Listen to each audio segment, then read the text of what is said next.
Kerana golongan-golongan ni biasanya mereka hidup secara berkumpulan. Jarang mereka ni nak komunikasi dengan orang luar. Jarang mereka nak berbicara dengan orang luar. Jarang mereka nak berurusan dengan orang luar. Ni juga disebutkan di dalam The Book of Genesis, kitab Kejadian. Boleh tengok dalam fasal ke-39, dalam ayat 14 ada, dalam ayat 18 ada. Begitu juga The Book of Genesis, kitab Kejadian fasal 14 dalam ayat 21 disebutkan benda yang sama. Juga The Book of Exodus, kitab Keluaran fasal pertama ayat 19 pun menyebutkan hal yang serupa dan sama.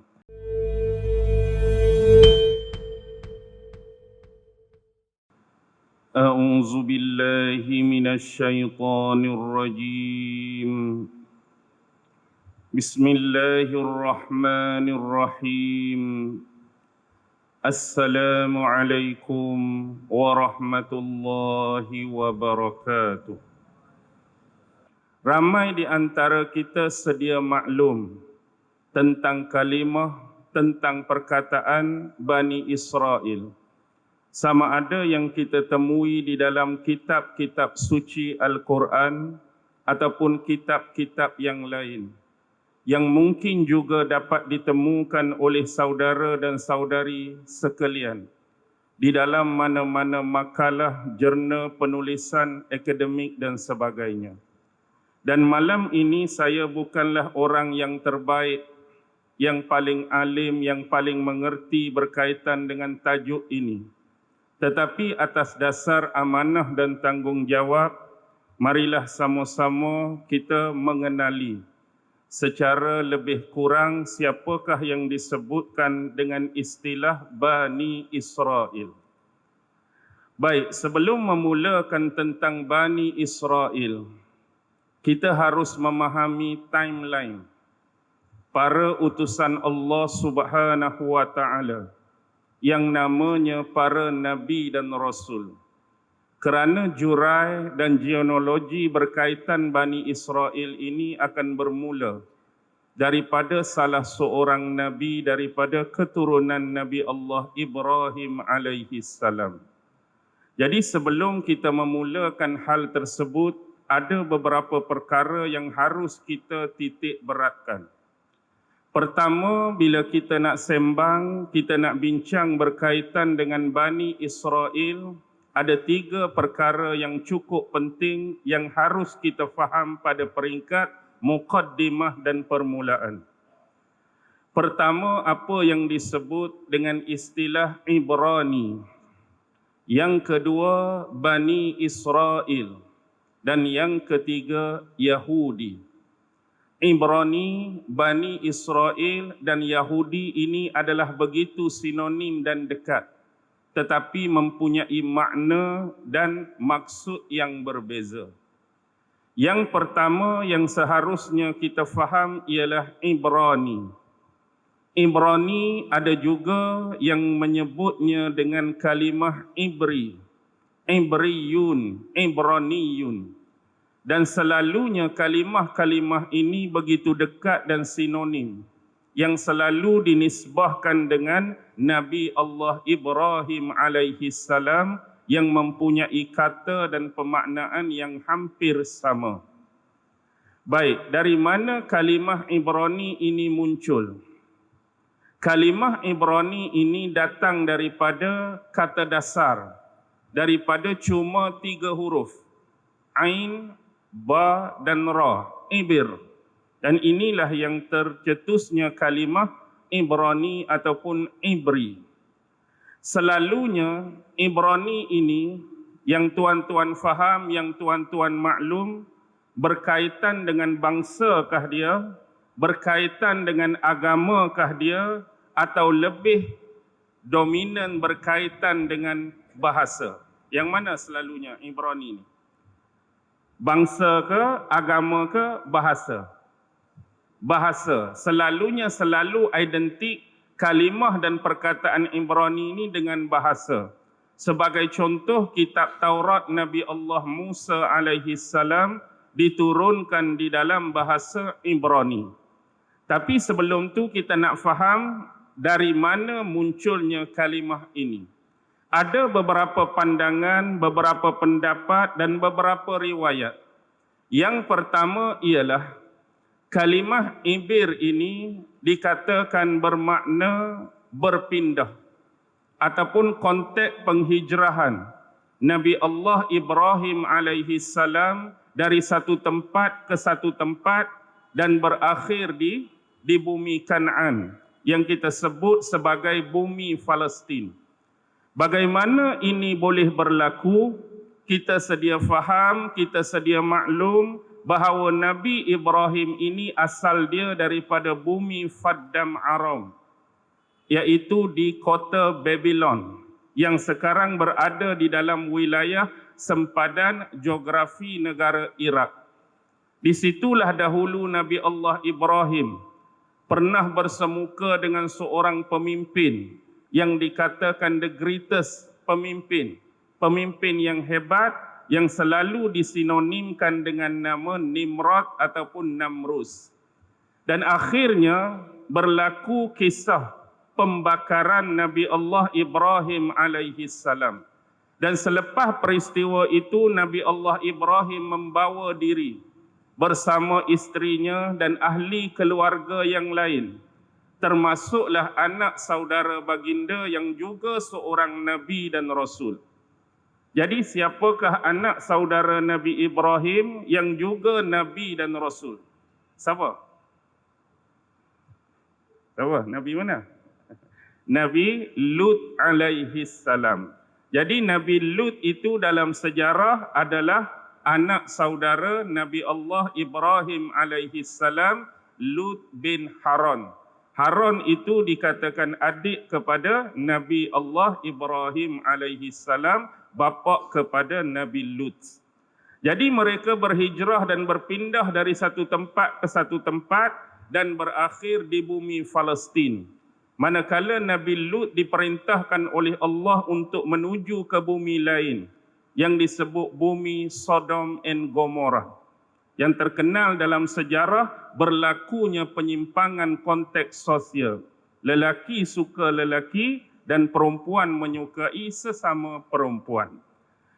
Baik, ini adalah perpindahan dan kehidupan yang kita belajar sejarah dulu-dulu yang kita kenali lebih kurang kehidupan secara nomad. Itu kalimah ibir yang pertama muncul. Manakala teori yang kedua, kalimah ibir ni muncul kerana Nabi Allah Ibrahim alaihi salam dikatakan manusia pertama yang merentasi dan melalui sungai Tigris. Orang yang pertama yang menggunakan laluan sungai Tigris. Sebab tu dalam bahasa Arab, kalau kita sebut safinah, ialah sampan yang lebih kecil. Kalau abbarah, daripada kosakata yang sama, aimbara tadi, abbarah adalah lebih kepada kapal yang lebih besar. Dan kalau dalam dunia moden hari ini, abbarah tu lebih kepada krus. Tahu krus? Macam dulu tahun 80-an, kita negara Malaysia ni ada apa? Ada krus Muhibbah. Daripada Semenanjung, pi Sabah, pi Sarawak. Tapi lah ni tak tahu duduk kat mana krus Muhibbah kita, hak popular tahun 80-an dulu. Tu makna teori yang kedua dari mana kalimah ibir ini muncul. Baik, teori yang ketiga ialah kalimah ibir ni ada disebutkan di dalam Taurat sendiri. Contoh di dalam Taurat disebutkan Avram, Ibrahim lah tu, orang Ibrani. Disebutkan dengan jelas Abram, orang Ibrani. Ni kita boleh ikuti dalam perjanjian lama, The Book of Genesis. Kitab Kejadian fasa ke-14 ayat ke-13 disebutkan perkataan tadi. Walau bagaimanapun teori yang ketiga, bagaimana kalimah ibir ini muncul ialah kerana salah satu daripada nama moyang Nabi Allah Ibrahim. nama moyang Nabi Allah Ibrahim yang bernama Abir. Ain, alif, ba, ra, Abir. Dalam ilmu salasilah, ilmu genealogi, Nabi Allah Ibrahim alaihi salam ni Ibrahim bin Azar. Dalam Quran ada disebutkan nama bapa Nabi Ibrahim iaitu Azar. Dan ada dalam riwayat Israiliyat menyebut Azar ini juga dikenali sebagai tarikh ataupun dengan sebutan Tirah, T-E-R-A-H. Tarikh ataupun Tirah ataupun Azar ini bin Nahur, bin Saruj, bin Ra'u, bin Falih, bin Abir.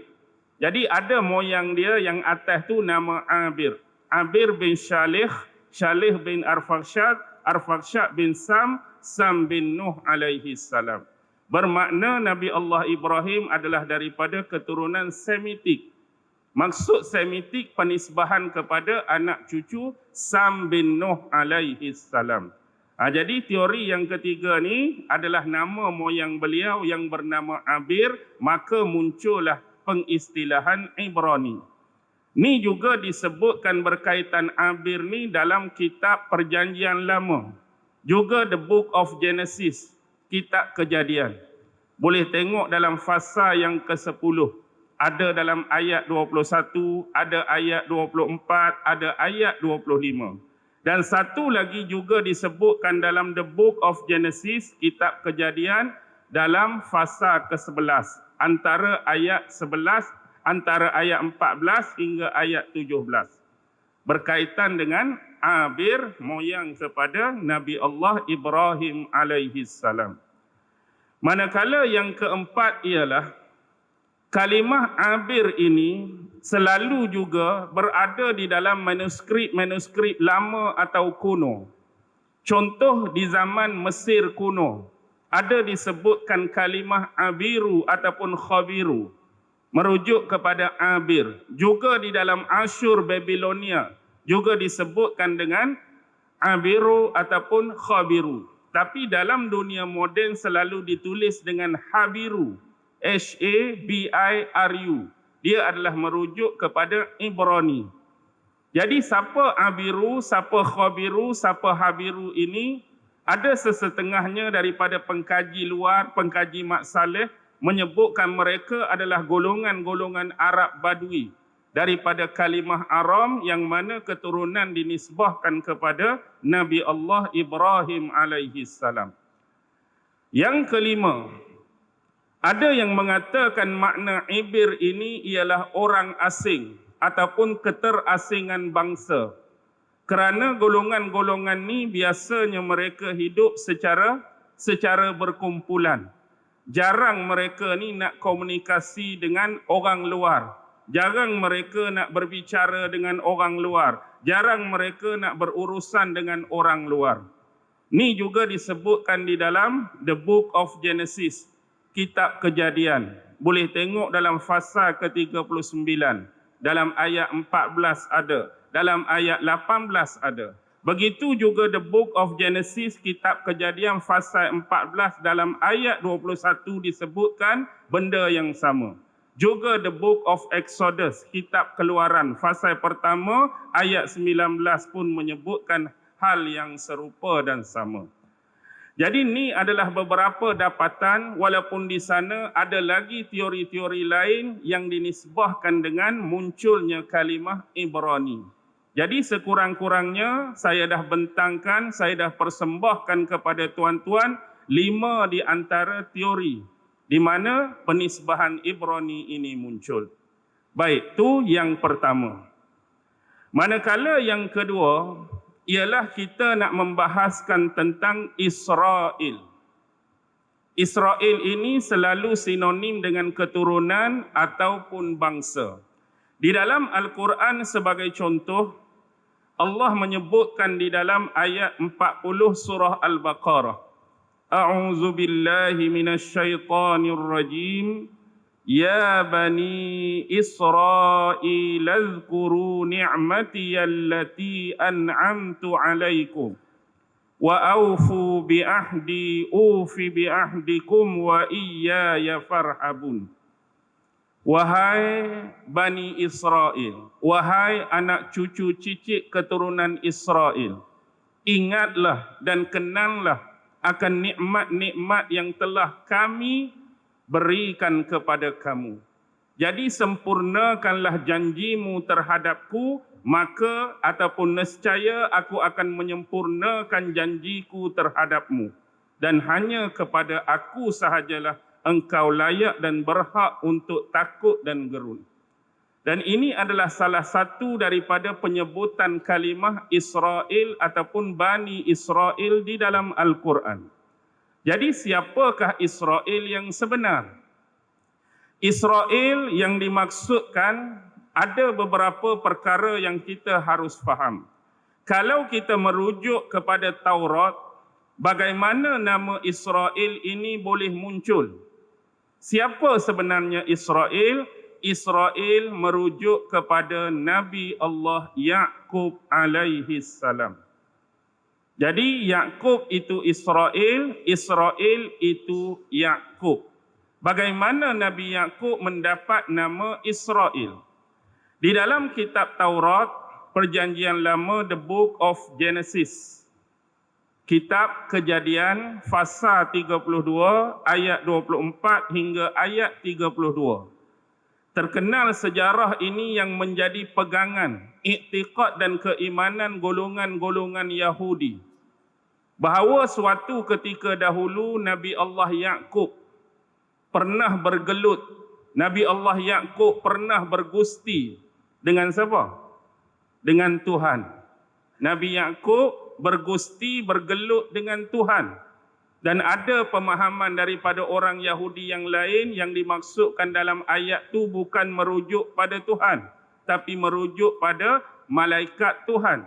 Tapi yang lebih terkenal dalam versi mereka, Nabi Yaqub bergelut, bergulat dan bergusti dengan Tuhan. Yang akhirnya Tuhan telah mematahkan paha Nabi Yaqub alaihi salam. Dan selepas pergaduhan tersebut, maka Tuhan berseru kepada Nabi Yaqub, selepas ini kamu sesekali tidak lagi digelar dengan nama Yaqub, tetapi kamu dipanggil dengan nama Israel. Kerana kamu telah mengalahkan manusia dan Tuhan.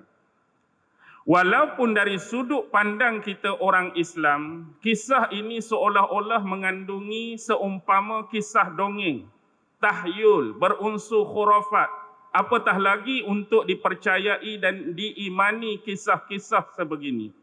Tetapi bila kisah ini termuat di dalam kitab Taurat, maka dia menjadi iktikad, kepercayaan dan pegangan orang-orang Yahudi untuk bagi legal penisbahan penukaran nama Yaqub kepada Israel tadi. Sebab itulah pakar-pakar sejarah dunia menamakan bentuk kisah ini dengan nama myth of origin. Myth of origin atau satu istilah lain, apa dia? Etiology myth. Tujuan dia apa? Nak create reason. Tujuan dia nak mencipta sebab, mencipta alasan. Bagaimana sesuatu peristiwa ataupun budaya ataupun tradisi itu berlaku di sebalik sesuatu kisah ataupun peristiwa. Bagaimana pula dengan kita yang Islam? Dalam surah Ali Imran ayat 93, Allah Subhanahu wa taala berfirman, "Kullu ta'ami kana hillal li bani Israil illa ma harrama Israilu ala nafsihi min qabli an tunazzala at-Taurat. Qul fa'tu bit-Taurati in kuntum shadiqin." Ali Imran 93. Allah Subhanahu wa taala berfirman, segala bentuk, segala jenis makanan sebelum ini adalah halal bagi Bani Israel, melainkan kecuali apa yang telah Israel. Kalimah Israel di sini merujuk kepada Nabi Yaqub. Nabi Yaqub pernah mengharamkan beberapa jenis makanan dan minuman atas diri dia. Antaranya yang disebutkan dalam tafsir, Dia mengharamkan atas diri dia makan daging daripada pangkal paha. Sebab dulu dia pernah bergusti tu kena kat pangkal paha. Jadi dia haramkan makan daging hak daripada bahagian tersebut. Dan satu lagi dia mengharamkan atas diri dia minum susu unta. Minum susu unta. Jadi ada tafsir yang menceritakan bukan sahaja sebab tu atau sebab-sebab lain yang berkaitan dengan kesihatan sebagai contoh. Jadi ayat ni sebenarnya nak tanya golongan Bani Israel yang terkemudian. Sebab Nabi Yaqub buat hal tersebut sebelum diturunkan kitab Taurat. Ya, memang timeline sejarah kitab Taurat turun pada Nabi Musa. Nabi Musa kemudian. Jadi peristiwa Nabi Allah Yaqub mengharamkan hal tersebut tu sebelum Taurat turun. Yang jadi masalah ialah orang-orang Yahudi terkebelakang ni cuba mengikut-ngikut apa yang Nabi Yaqub buat. Sedangkan Nabi Yaqub buat tu khusus spesifik untuk diri dia. Mari Bani Israel kemudian, kami haramkan juga benda yang sama yang Nabi Yaqub dulu haram atas diri dia. Sedangkan benda tu tak diharamkan atas mereka. Sebab itulah ayat seterusnya, Qul fa'tu bit Taurat. Katakanlah wahai Muhammad, datangkanlah perkara yang diharamkan sebelum Taurat turun sekiranya kamu benar. Mari kitab Taurat kamu buka, tengok mana yang diharamkan, makanan ke minuman ke sebelum Taurat turun. Tak ada pun. Jadi mereka tu nak tiru-tiru hak Nabi Yaqub dulu. Sedangkan tak diharam pun atas mereka. Jadi dalam Islam, Nabi Yaqub dinisbahkan dengan Israel tanpa melalui kisah-kisah seperti dalam paparan Taurat tadi. Tak perlunya adanya kisah dongeng demikian, kisah tahyul demikian, khurafat demikian untuk menisbahkan nama Israel kepada Nabi Allah Yaqub alaihi salam. Okey, itu yang pertama.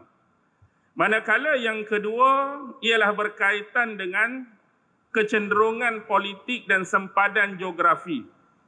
Sebab nama Israel ni halah ke depan selepas zaman Musa, selepas zaman Nabi Harun, akan muncul zaman Nabi Daud, zaman Nabi Sulaiman.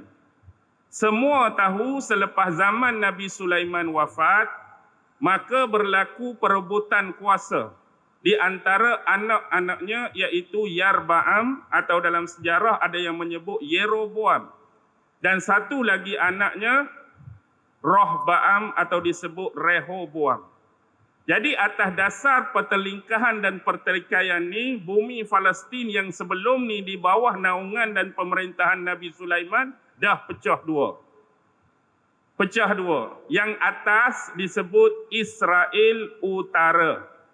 Israel Utara. Yang di bawah disebut Judah Selatan.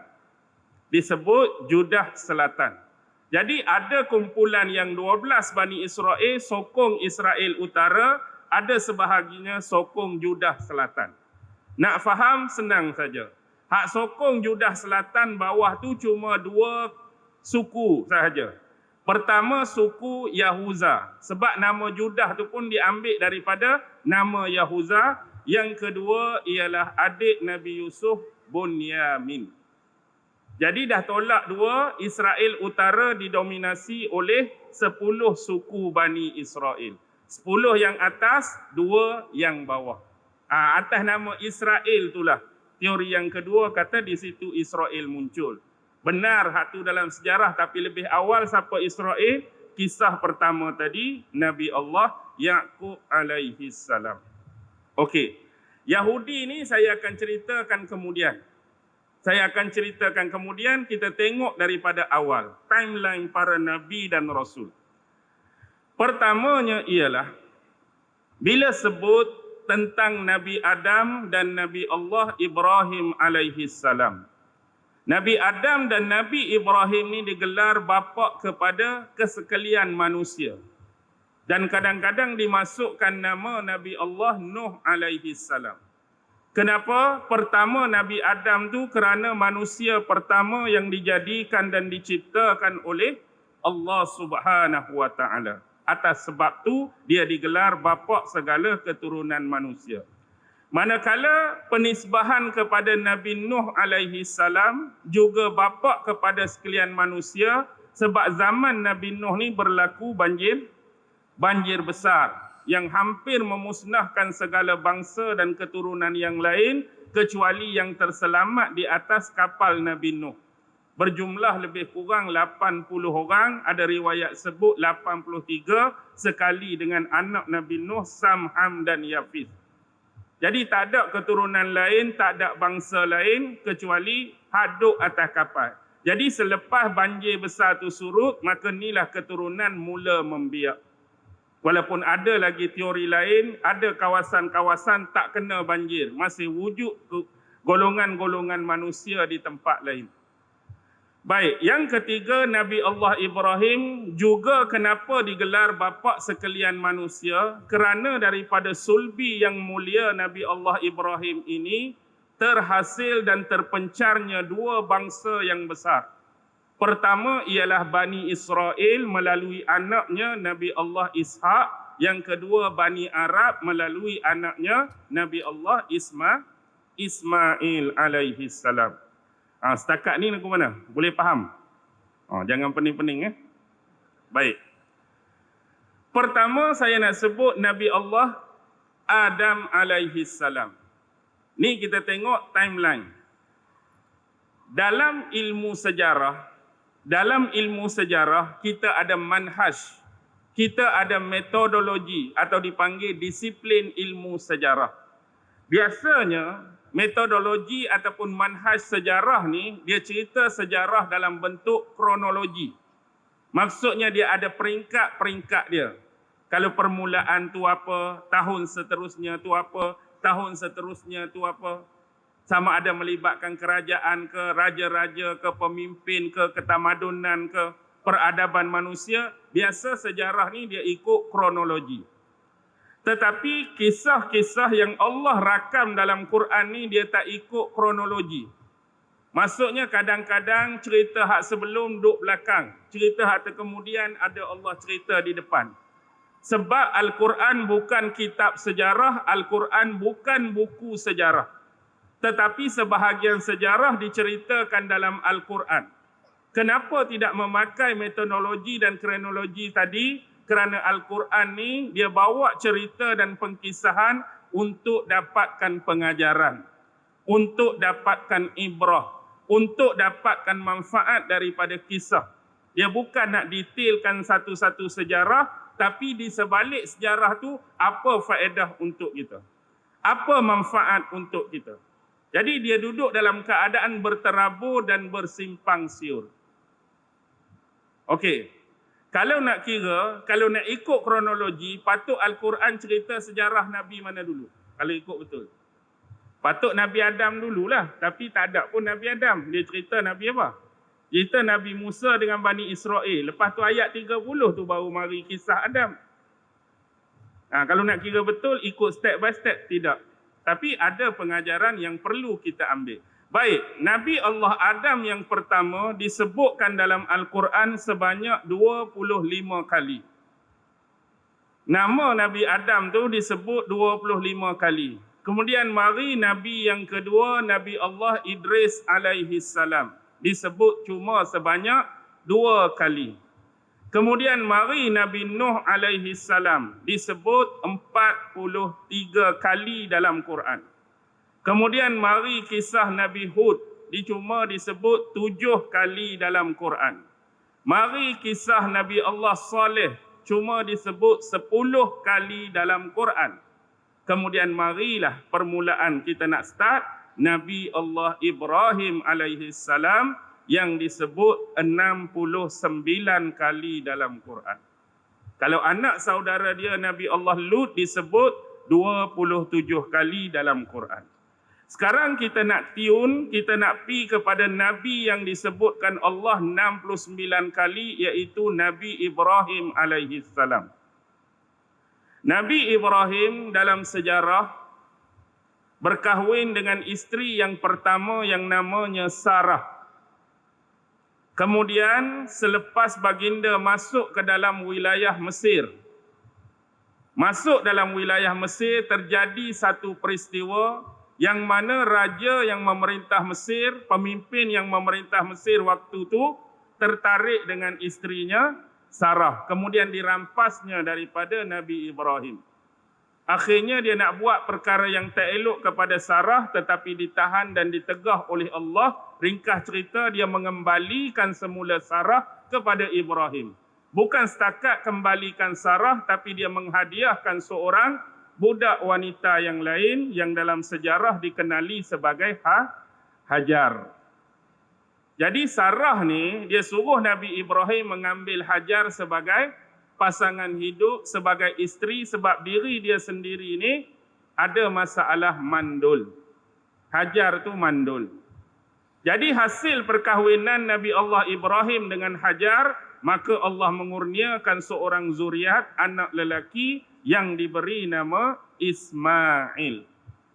Ismail disebutkan Allah dalam Quran 12 kali. 12 kali nama Nabi Ismail. Duduk beberapa belas tahun kemudian, Allah mengurniakan kepada Sarah seorang anak, iaitu siapa? Anak Ishak. Baik. Ada kisah yang menarik yang Quran cerita sebelum diberikan Ishak. Waktu itu Nabi Allah Ibrahim telah didatangi para malaikat Allah yang mana mereka menyamarkan, mengubah diri mereka menjadi manusia. Jadi bila dia pergi kepada penempatan ataupun perkhemahan Ibrahim, Nabi Ibrahim ni adalah seorang Nabi dan seorang Rasul yang amat-amat memuliakan tetamu. Mari saja tetamu, tengok tetamu datang, dia buat apa? Dia pergi sembelih seekor anak lembu. Tu hak tak kenal tu. Kalau hak kenal tak tahulah. Kita hak kenal pun kopi O dengan biskut mayat habis. Tu hak kenal. Ni hak tak kenal pun pergi sembelih anak lembu, nak jamu dekat tetamu yang datang. Tapi yang jadi masalahnya, tetamu yang datang tu langsung tak sentuh makanan ataupun juadah yang disediakan Nabi Ibrahim, menyebabkan Nabi Ibrahim takut. Pasal apa ni? Tetamu aku ni tak sentuh langsung makanan, tak jamah langsung makanan. Barulah mereka menceritakan bahawa mereka tu adalah malaikat yang diutuskan oleh Allah Subhanahu wa ta'ala. Mereka datang ni dengan dua tujuan. Pertama ialah mereka datang nak bawa berita yang mengembirakan, iaitu Allah akan mengurniakan kepada kamu, wahai Ibrahim, dengan seorang zuriat. Jadi waktu malaikat bagi tahu Nabi Ibrahim tu, Sarah duduk belakang tabir dengar. Bila dengar tu, apa yang terjadi? Dia tertawa kecil. Macam kita lah, kalau pergi klinik, pergi hospital, doktor sahkan isteri kita ni mandul. Tiba-tiba mari orang hak tak kenal, Allah nak bagi anak kat hang tu. Jadi bini hak dengar, hak doktor kata dia mandul apa tak boleh anak. Jadi macam nak tertawa, tergelak. Bila masa nak boleh anak. Umur pun dah lanjut masa tu, mandul lagi. Sebab tu, Ishak dalam bahasa Ibrani bermaksud apa? Ketawa. Sebab perbuatan Sarah yang tertawa selepas mendengar berita yang mengembirakan tu. Berita yang mendukacitakan satu lagi. Selepas ni kami akan pergi ke Sodom dan Gomorrah, negeri tempat dakwah anak saudara kamu Nabi Lut. Kami akan membinasakan dan menghancurkan kaumnya Lut. Nak pergi balik bumi, itulah peristiwa balik bumi. Okey, dapat dengan Sarah ialah Ishak. Baik, Ishak anak Nabi Allah Ibrahim alaihi salam. Ishak disebutkan 17 kali dalam Quran.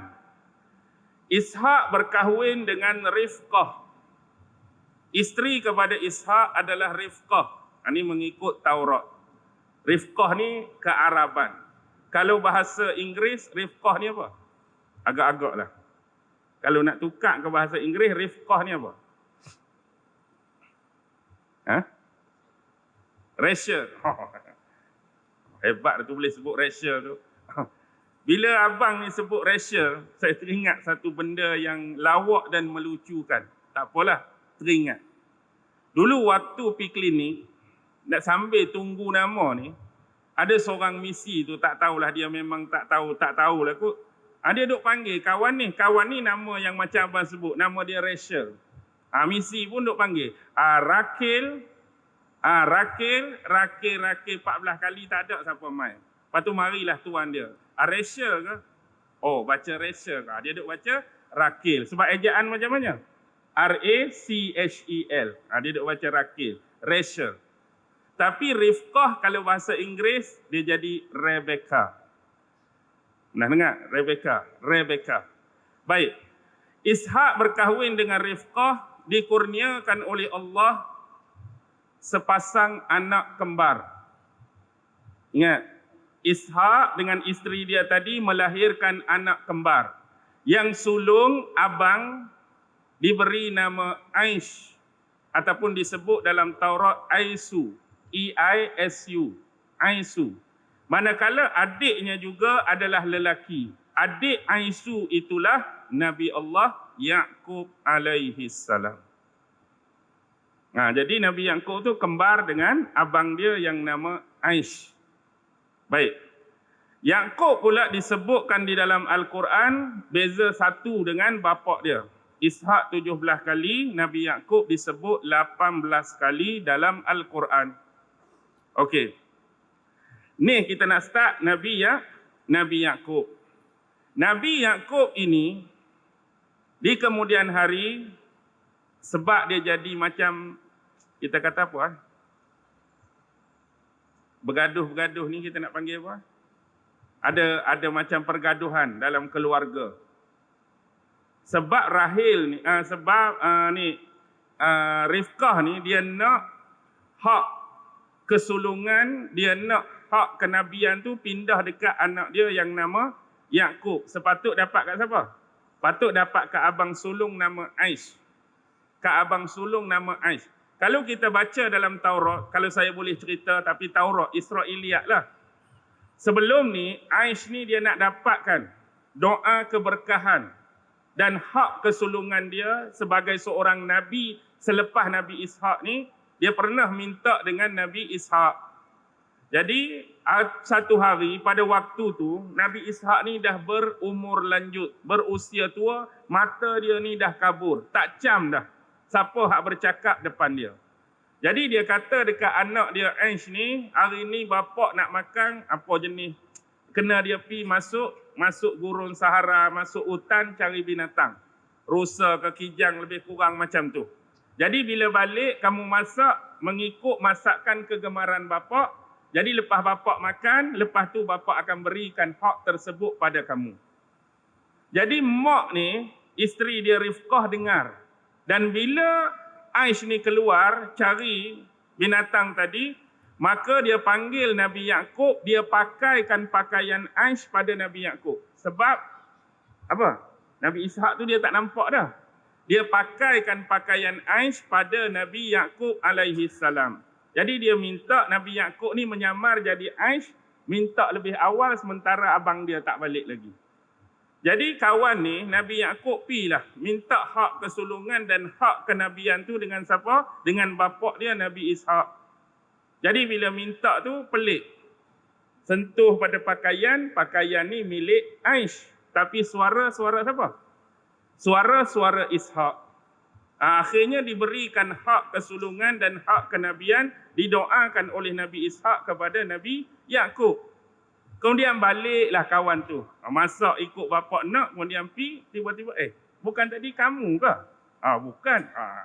Marahlah abang ni sebab adik dia Yaqub dah sailang dia.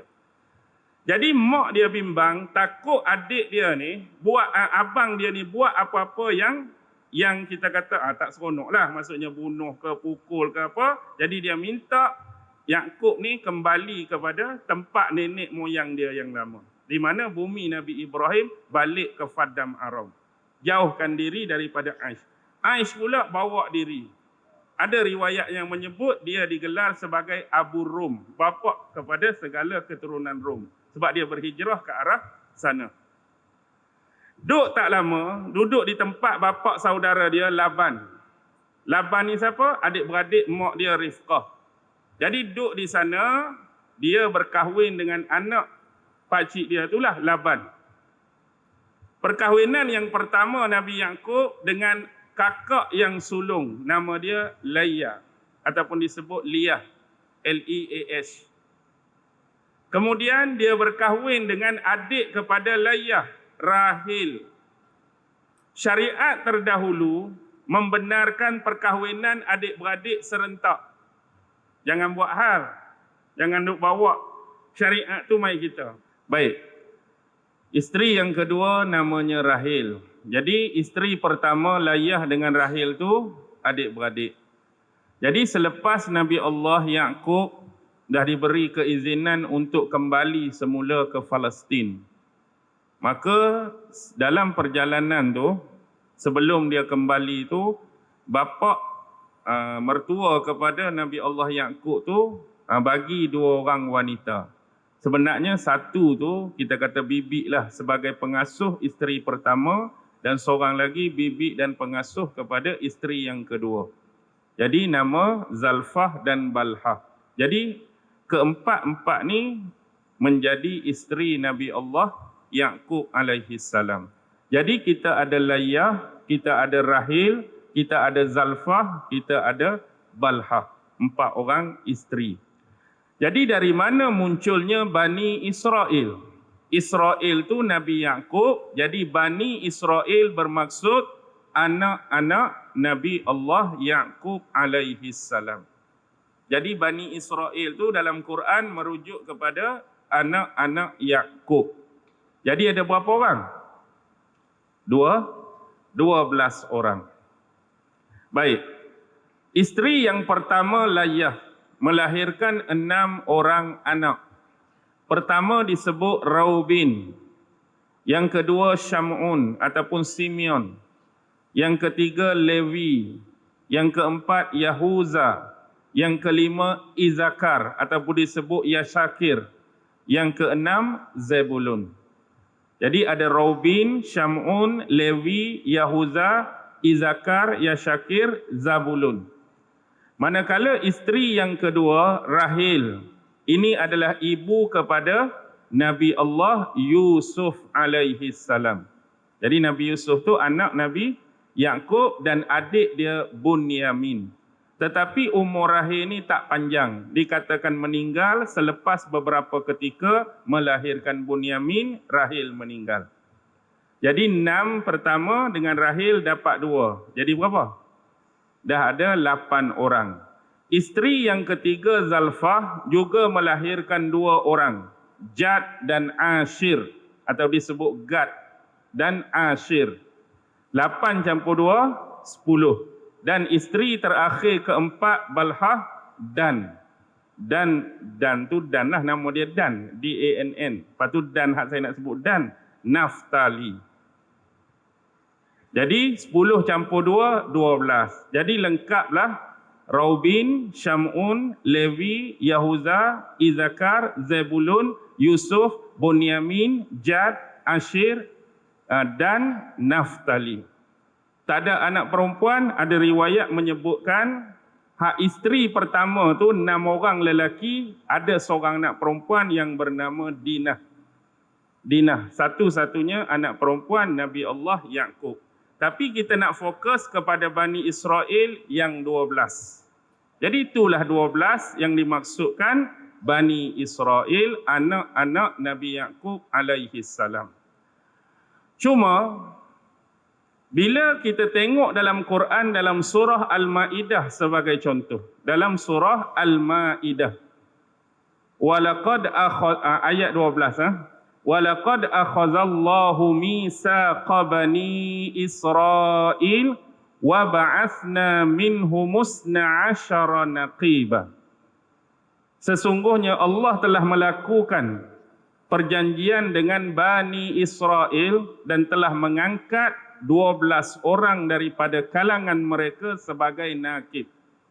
Pernah dengar perkataan nakib? Dulu popular dengan usrah kan? Usrah tu dia ada seorang kepala, ada seorang ketua, kita sebut dengan nakib. Dalam ayat ni, dia bukan merujuk kepada zaman Yaqub. Dalam ayat ni dia bukan merujuk kepada zaman Yusuf, tapi dalam ayat ni dia merujuk kepada zaman Nabi Allah Musa alaihi salam. Ringkas cerita, selepas Bani Israel diselamatkan oleh Nabi Musa dan Nabi Harun, peristiwa pembelahan Laut Merah, peristiwa mereka menyeberang, peristiwa Fir'aun dan bala tentera dihanyutkan, dilemaskan oleh Allah. Bila mereka berada di semenanjung Sinai itu, mereka melakukan perjalanan. Saya tak mau sebut peristiwa-peristiwa tu, biar dulu. Sampailah tahap terakhir, mereka berada di sempadan nak masuk kepada bumi yang dijanjikan. Bumi yang dijanjikan. Bumi mana yang Allah janjikan kepada mereka? Bumi Palestin. Masa tu bumi Kanaan. Tetapi di dalam bumi tersebut ada penduduk dia dah. Walaupun nak bagi dekat Bani Israel, ada penduduk dia. Jadi nak bagi boleh kamu masuk, nak bagi boleh kamu duduk, kamu kena bertempur, kamu kena berperang dengan orang hak duk sedia ada tu. Mereka terdiri daripada orang-orang Amalek dan beberapa bangsa yang lain yang disifatkan sebagai bangsa yang besar-besar, bangsa yang gagah-gagah, bangsa yang hebat-hebat. Jadi kena berperang. Dan sifat Bani Israel ni apa? Berani ke penakut? Penakut, pengecut, suruh perang pula dah. Padahal apa? Padahal Allah dah jamin bila mereka berperang kemenangan di pihak mereka. Kita nak berperang hari ini, memanglah kita kata kita berperang nak menegakkan agama. Kita berperang niat nak mati syahid. Tapi walaupun kita berperang, tak ada jaminan daripada Allah. Maksudnya kalau niat kita ikhlas, kita dapat mati syahid tu. Maksud saya tak ada jaminan Allah bila kita berperang tu, menang atau kalah tu tak ada jaminan. Ni aku nak masuk perang ni, arahan daripada kerajaan, bila aku berperang ni, mungkin menang, mungkin kalah. Kalau mati tu, mati syahid tu lain. Jadi hak ni dah ada awal-awal, garanti daripada Tuhan, kalau kamu berperang, kamu dapat kemenangan. Mestilah seronok, mestilah gembira sebab Allah dah jamin perang ni menang di pihak kamu. Tapi sebab baculnya mereka, penakutnya mereka pun bersebab. Sebelum tu, dah diutuskan. Sebab mereka ada 12. Mengikut Israiliyat, mereka ni ada 12. Jadi Nabi Musa telah melantik daripada 12 orang ni sebagai spy. Sebelum nak perang tu, masuk dulu. Masuk tu tujuan apa? Biasalah peperangan kan. Kita nak cek bentuk muka bumi lagu mana, tanah landai, tanah bukit lagu mana, ada sungai, ada sumber air lagu mana, kekuatan musuh lagu mana, persenjataan dan logistik musuh macam mana, bandar mereka lagu mana, kota mereka lagu mana, kubu mereka lagu mana. Tu biasa strategi peperangan. Tapi bila 12 orang ni berjaya keluar semula, hanya 2 orang saja yang bagi komen bersudut positif. Hak 10 lagi bernegatif. Benda sama dia cerita tu. Maksudnya masuk, sini ada sungai ke, sini ada apa. Tu semua sama. Tapi selepas komen tu, hak bersemangatnya 2 orang. Walau macam ni pun kita kena perang. Sebab Allah dah jamin macam ni, mereka besar. Tapi hak 10 ni, Allah. Banding tubuh kita dengan tubuh dia, jauh. Lepeh kita. Dia bagi ayat-ayat negatif. Kalau kena penampak dia, ni saya ayat saya sendiri, saya nak suruh mudah faham. Kena penampak mereka, habis kita. Dia buat ayat-ayat yang kita kata nampak down kan. Jadi menyebabkan hak lain tu takut nak berperang. Sebab tu keluar kalimah-kalimah bacul, izhab anta wa rabbuka faqatilah inna hahuna qa'idun. Pergilah kamu wahai Musa, ajak Tuhan kamu sekali pergi berperang, kami tunggu sini.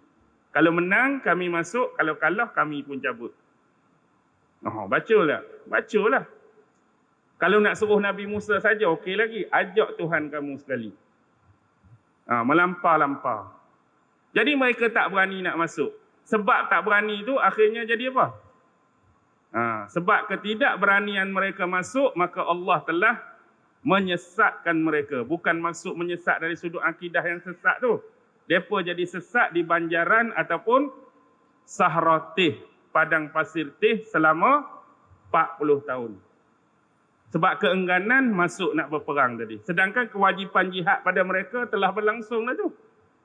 Tapi sebab tak berani, sebab tak mau, duk main sesat saja dalam tu. Pi kok nu tak kena, pi kok ni tak kena selama 40 tahun. Tapi disebutkan 12 orang nakib. Ada pula nama-nama dia ni. Suku tu kita belajar tadi nama hak asas. Kalau tuan-tuan buka tafsir Ibnu Katsir contoh berkaitan ayat ni, dia bawa cerita tu. Dia bawa cerita tu. Riwayat pertama Ibnu Ishaq. Tapi Ibnu Ishaq ni periwayatan dia agak kontroversi. Sebab banyak ulama-ulama kurang suka, kurang berkenan dengan riwayat Ibnu Ishaq ni. Walaupun riwayat dia banyak dalam tafsir-tafsir. Antaranya ada yang kata dia ni ke arah tasyayyuh. Tahu tasyayyuh? Istilah tasyayyuh ni muyul, cenderung ke arah Syiah. Tasyayyuh ni ke arah Syiah. Tapi nak kata dia secara tepat, hang Syiah tak berani. Macam kita kata, kita tengok satu orang, kita nak tuduh dia Syiah tu, tak berani. Tapi amal dia, percakapan dia tu, asyik Saidina Ali je sebut contoh. Jadi bila dia lagu tu, kita disebut tasyayyuh. Muyul ke arah tu. Tapi nak kata tepat dia ni Syiah, tak. Tu kita sebut tasyayyuh. Imam Ibnu Katsir kata, Ibnu Ishaq riwayatkan benda tu. Ada 12 orang nama-nama daripada siapa? Nama-nama daripada ketua ataupun nakib tadi. Tapi dia buat ulasan. Mengikut pandangan aku di sini bukan saya, Ibnu Katsir itulah. Ibnu Katsir kata apabila aku revision, membaca bahagian yang keempat daripada kitab Taurat, maka aku dapati nama-nama nakib tersebut amat berbeza dengan apa yang diriwayatkan oleh Ibnu Ishaq sebelum ni. Riwayat Ibnu Ishaq tu dah menamakan 12 tu. Tapi bila dia baca bahagian keempat kitab Taurat, tak sama nama yang Ibnu Ishaq bawa dengan nama yang Ibnu Katsir bawa. Ibnu Katsir pun sebutlah. Ada 12 nama tu. Tuan-tuan boleh buka lah tengok. Antaranya saya sebut sedikit. Kalau keturunan ataupun suku Raubin tu nama dia, apa dia? Al-Yasur bin Sadun. Contoh nama nakib. Kalau keluarga yang kedua, keluarga Sam'un, nama dia Syamuel bin Sur Syaki. Keluarga ketiga Lewi, tak ada nakib. Keempat Yahuza, Al-Hashun bin Amyazab, contoh. Kemudian, bangsa apa lagi? Terusnya tadi, Izakar. Ada nama Sul bin Sa'un. Zebulun. Ada nama Al-Hab bin Halub. Al-Yab bin Halub. Kemudian mari keluarga Nabi Yusuf. Nabi Yusuf dia pecah dua. Sebab anak Nabi Yusuf ni ada dua. Satu Yufraim, satu Manasseh. Yufraim ada Mansha bin Amanhur. Kalau keluarga anak yang kedua, dia melahirkan, nama apa dah? Keluarga Mansha ni. Hamlayel bin Yarsun. Tu beberapa nama lah, panjang lagi. Ada nama Nahalil bin Ajron. Ada nama Al-Ajza' bin Amyanan, ada nama Abu Sa'if, Adam Ya'il, macam-macam nama lah. Tapi tuan-tuan boleh rujuk di situ. Boleh tengok. Itu merujuk 12 nakib hak zaman Nabi Musa berbeza dengan suku-suku hak 12 tadi. Maksud berbeza tu mereka keturunan sama tapi zaman berbeza dan merujuk kepada nama-nama yang lain. Jadi bila sebut 12 ni, kita pun teringat dengan sejarah Islam kita, sirah kita.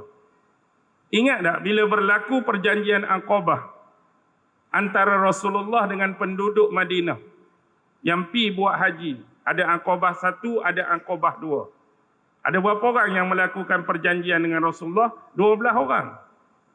3 daripada suku Aus, 9 daripada suku Khazraj. Juga angka 12. Siapa dia Aus? Sahabat Aus. Usaid bin Hudair, Sa'ad bin Khaisamah, Rif'ah bin Abdul Munzir. Ada kata diganti dengan Abul Haisan bin Tayhan. 9 orang Khazraj.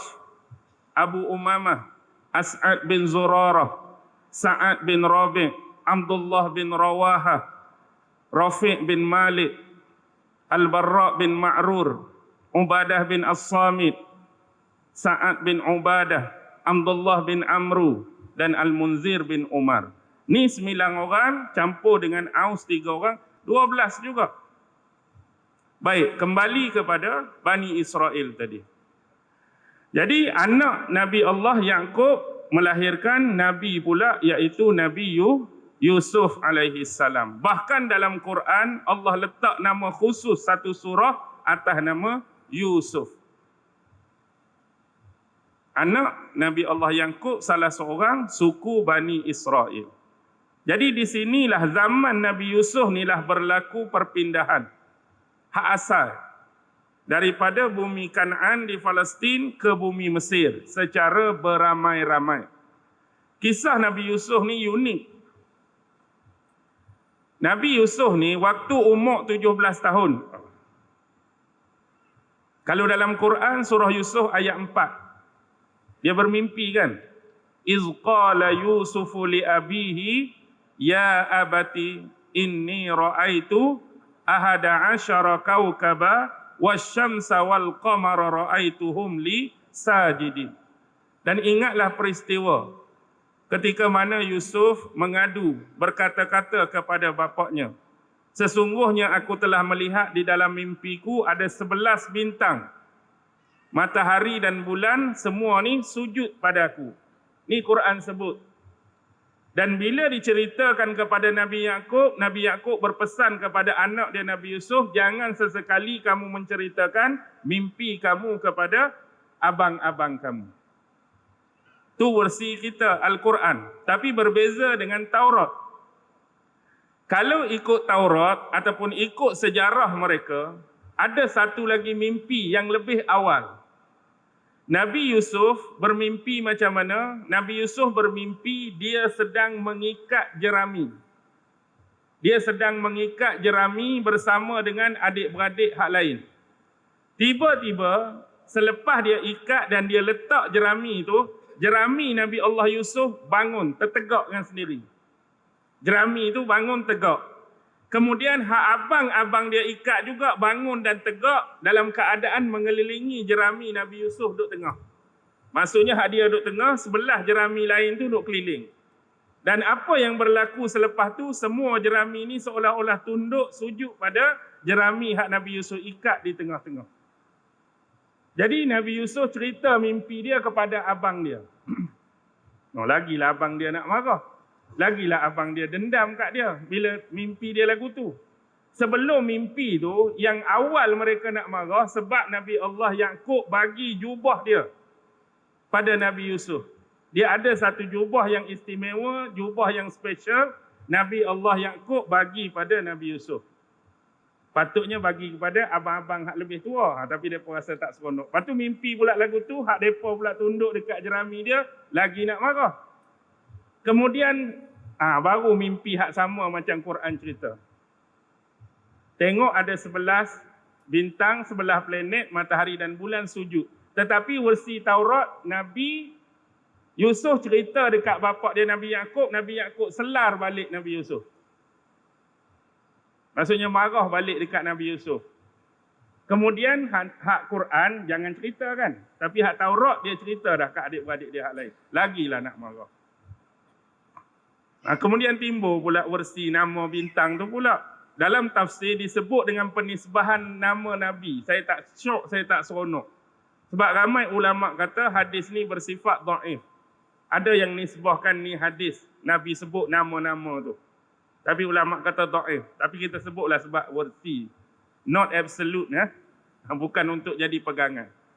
Jadi 11 apa? 11 planet tu disebut nama-nama. Pertama Khortan.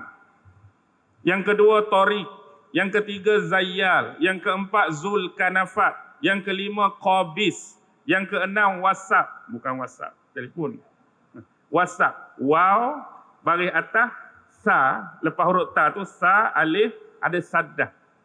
Ba, WhatsApp.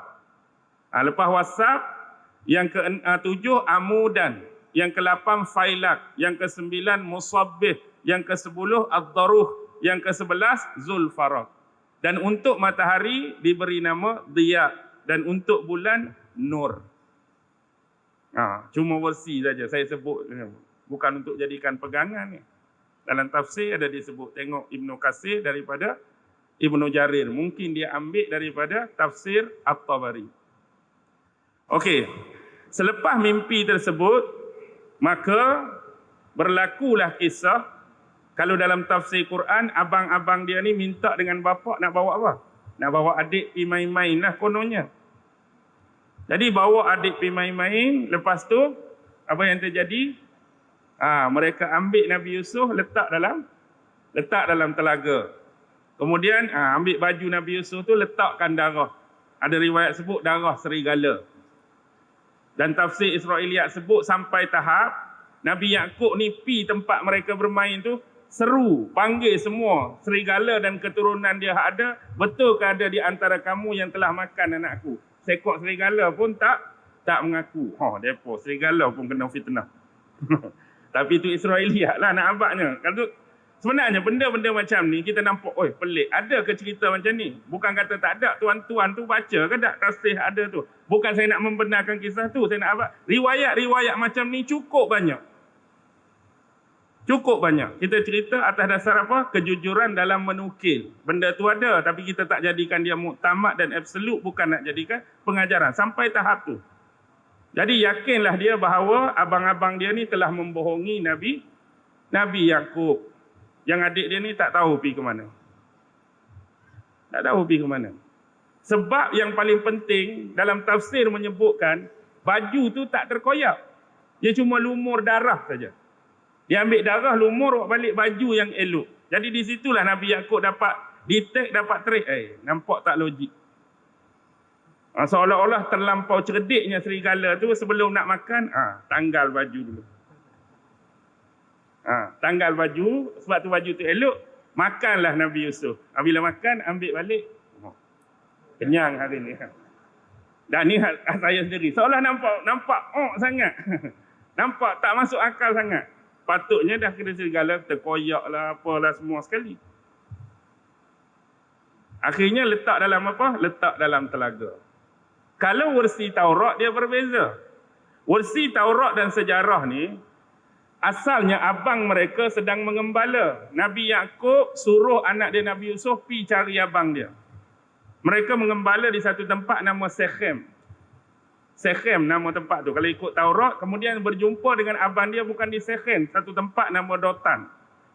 Di situlah abang dia ni cuba nak bunuh. Tapi dihalang oleh abang yang sulung nama Raubin. Kata tak boleh, kita macam mana pun tetap adik-beradik kita. Tak sampai tahap nak bunuh dia. Sebab tu mereka letak dalam telaga. Bila letak dalam telaga, mereka tak tinggal. Mereka bersembunyi di sekitar telaga. Nak tunggu, tengok apa yang jadi. Batu dalam tafsir disebut, tempat batu dalam telaga tu disebut batu Rogofah. Nama batu tu Rogofah. Dia ada air sekitar dia, tapi batu tu dia timbul sikit. Jadi Nabi Yusuf duduk atas batu tu lah. Bila sampai, ni ikut riwayat mereka ni, sampai rombongan, caravan Ismailiyah nak menuju ke Gilead. Jadi bila mereka hulurkan timba tu, Nabi Yusuf bergantung kat timba tu, tengok ada budak. Bila dapat Nabi Yusuf tu, barulah adik-beradik yang bersembunyi ni keluar. Keluar nak buat cerita. Nak buat cerita apa? Duk kat sini rupanya. Sebenarnya orang ni adalah hamba kami. Dia dakwa Nabi Yusuf tu hamba dia. Sebenarnya dia nak jual, nak ambil duit daripada geng tu. Hamba kamu. Ni kami duk cari 2-3 hari dah. Rupanya dia duduk dalam telaga ni. Tapi kalau kamu nak beli, kami sangguplah jual. Tu poin dia. Lalu dijual lah dengan harga 20 shekel. 20 shekel tu tahulah RM kita berapa hari ni. Shekel tu dalam bentuk duit perak. Jadi bila berlaku jual beli, maka Nabi Yusuf dibawa ke Mesir. Bila di Mesir dijual pula kepada siapa? Potifar. Bapa angkat dia itulah. Dikaitkan dengan cerita Zulaikha itulah. Potifar tu suami kepada Zulaikha. Konon-kononnya lah. Jadi bila tak lama Nabi Yusuf di situ akhirnya terfitnah kan. Terfitnah, kata menggoda isteri tuan dia, maka dia dipenjarakan di penjara diraja.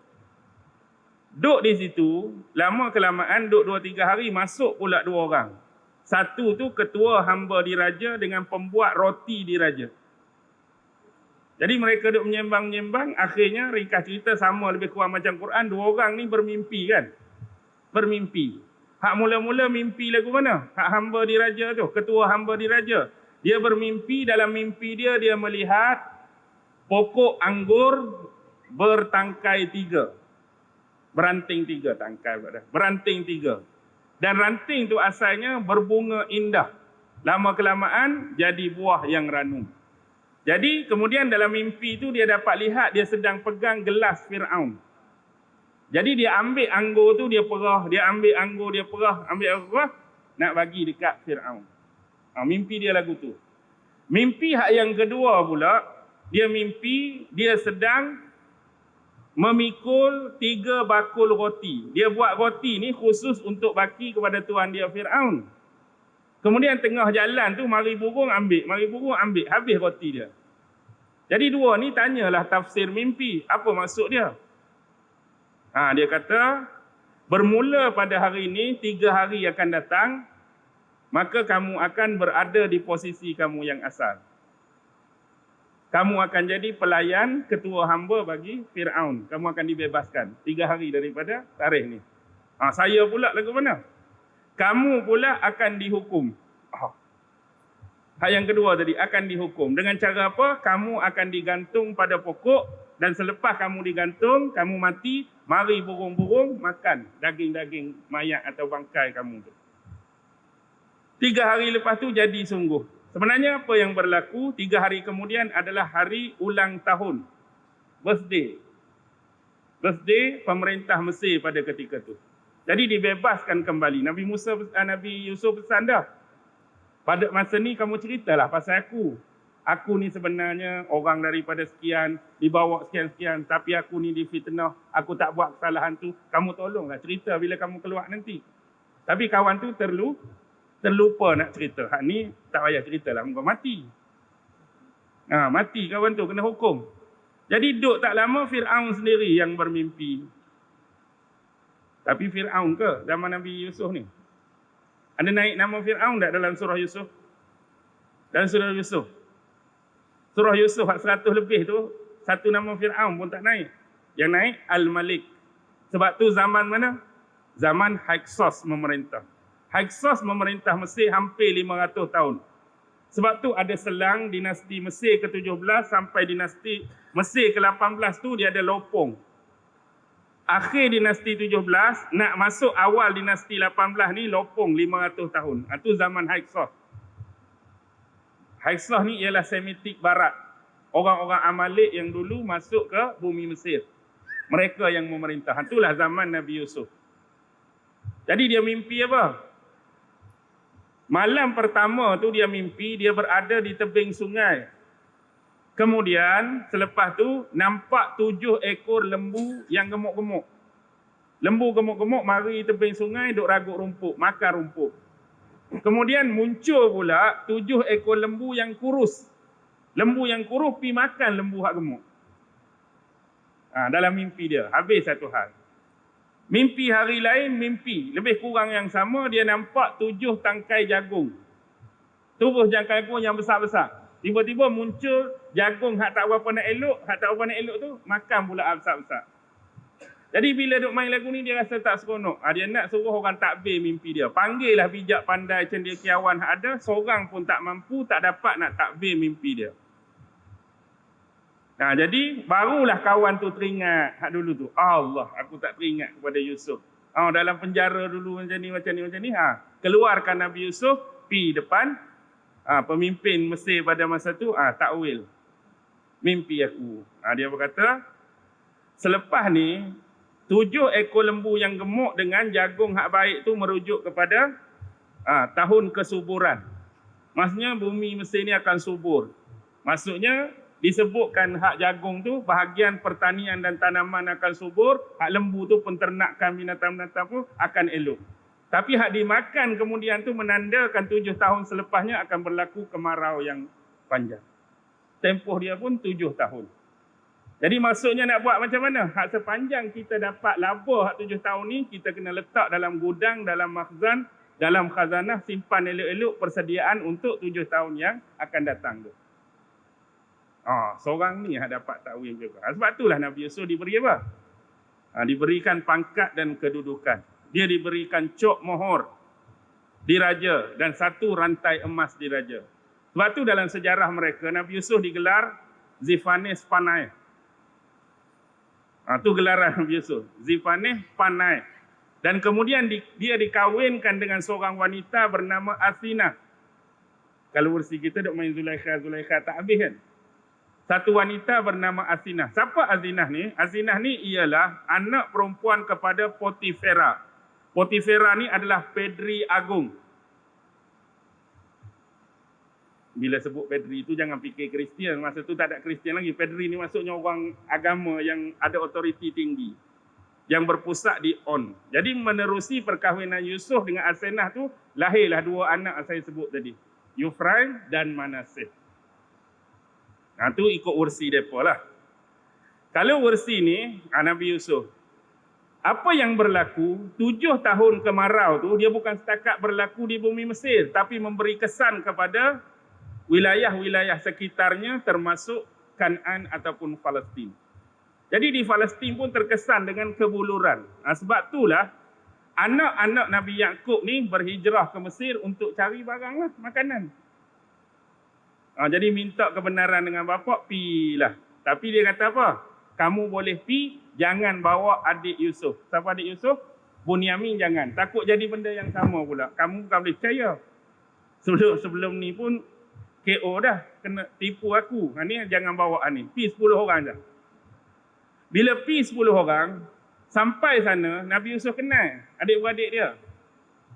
Bila Nabi Yusuf kenal, Nabi Yusuf ambil mereka, Nabi Yusuf buat trik, cakap mereka ni spy daripada kerajaan keluar Mesir, nak spy kerajaan Mesir ni. Dia berkata, tak, kami hanya mari nak dapatkan bahan makanan sebab tempat kami kubulu. Aku tak percaya kat hang. Sebab aku ni rasa macam kenal hang. Hang ni ialah anak kepada seorang lelaki tua yang mempunyai 12 anak. Dia duk cerita hak keluarga dia dah. 10 datang ke sini, seorang anak bersama dengan bapak, seorang lagi tak ada bersama kamu. Dialah tu. Jadi aku tak percaya untuk bebaskan kamu. Jadi aku bagi bebaskan kamu dengan syarat, salah seorang kena duduk sini dulu, stay. Jadi siapa yang kena? Syamun. Anak yang kedua, Syamun kena duduk sini, letak dalam penjara diraja. Jadi sebelum balik tu, walaupun mereka dah bayar sebenarnya, Nabi Yusuf minta pekerja dia isi balik duit dalam kantung mereka sekali dengan guni gandum dan jagung. Jadi bila mereka duk bawa balik tu, jagung ada, gandum ada, tapi duit kita tak berkurang. Dah kita bayar dah, tapi duit tetap ada. Kan mereka kata kita tak bayar pula, tak apalah, pergi balik. Maksudnya nak mari sekali lagi ni, kalau nak ambil Syamun, kena bawa siapa? Kena bawa adik Bunyamin tu. Baru aku lepas Syamun ni. Jadi balik, cerita kat bapak. Seorang pula hilang. Pergi 10, balik 9. Sakit kepala mereka ni. Last kali duduk lama, makan, habis dalam bekalan hak beli tadi. Nak pergi sekali lagi. Cakap kat bapak, sekali ni kalau kita nak ambil Syamun sekali, kena bawa adik. Bila kata bawa adik tu, bapak tak harap kamu ni. Tak boleh percaya ni. Tak boleh percaya kat kamu ni. Tak harap. Jadi Yahuza kata, macam mana pun Syamun tetap tidak akan kembali bersama kami kalau adik Bunyamin tak ikut sekali. Jadi disebabkan bapak bertegah macam tu, maka saya terlupa antara Robin dengan Syamun, dia sanggup tinggalkan 2 anak dia. Ambillah 2 orang anak saya ni bersama bapak, sekiranya kami pi ni, Bunyamin tak balik-balik, ikut bapak lah nak buat apa kat anak saya 2 orang tu. Maksudnya nak bagi jaminan, nak bagi garanti, kami ni tak menipu. Sanggup salah seorang tu tinggal anak dia, kalau kami balik tak bawa Bunyamin, ikut bapak lah nak buat apa kat cucu bapak tu. Anak saya 2 orang. Bapak nak hukum macam mana pun. Jadi rasa anak tu bagi jaminan, lepaslah dengan berat hati. Bila lepas dengan berat hati, dia jamulah macam-macam, barulah lepas tu dia cerita. Sebenar, dia ni siapa. Mereka takut takut Yusuf balas dendam. Kamu baliklah. bawa sekali baju dulu. Letak. Sebab masa tu Nabi Yaakob dah buta kerana asyik banyak menangis. Letak baju tu. Ni ada bau Yusuf. Yusuf masih hidup. Yusuf besar, suruh bawa bapak, suruh bawa mak, suruh bawa keluarga Bani Israel, anak buah Bani Israel, berpindah, berhijrah. Dalam Taurat disebut, disediakan bumi Goshen. G-O-S-E-N. Inilah berlaku penghijrahan besar-besaran Bani Israel daripada bumi Palestin ke bumi Mesir. Duduk dah di sana. Jadi bila duduk di sana, Nabi Allah Yusuf menyambut keluarga dia. Jadi dia letakkan bapak dengan mak dia di singgah sana. Mak dia, bapak dia, kemudian adik-beradik dia. Dan hari ini tergenaplah mimpi dia. Sebelah bintang, bulan bintang, kata tunduk sujud pada dia. Menyatukan keluarga dia. Okey, habis cerita Nabi Yusuf. Lepas tu Nabi Yusuf habis cerita, dia masuk cerita siapa? Nabi Yusuf Allah sebut berapa kali dalam Quran? 58 kali. Banyak. 58 kali. 200 tahun kemudian, sebab nak 9 lebih. 200 tahun kemudian selepas Nabi Yusuf, ni baru keluar Nabi Musa. Nabi Musa paling banyak dalam Quran 136 kali. Tak ada siapa boleh lawan. Allah sebut Nabi Musa 136 kali. Paling banyak, melebihi Nabi Muhammad pun. Nabi Muhammad, kalimah Muhammad tu hanya disebut 25 kali je. Nama Nabi sendiri. Tak kira lah hak domain tak domain, huwa ke, hiya ke apa tu. Itu pun merujuk pada Nabi Muhammad. Ada dalam surah As-Saf Ahmad. Tapi hak betul-betul kalimah Muhammad disebut 25 kali.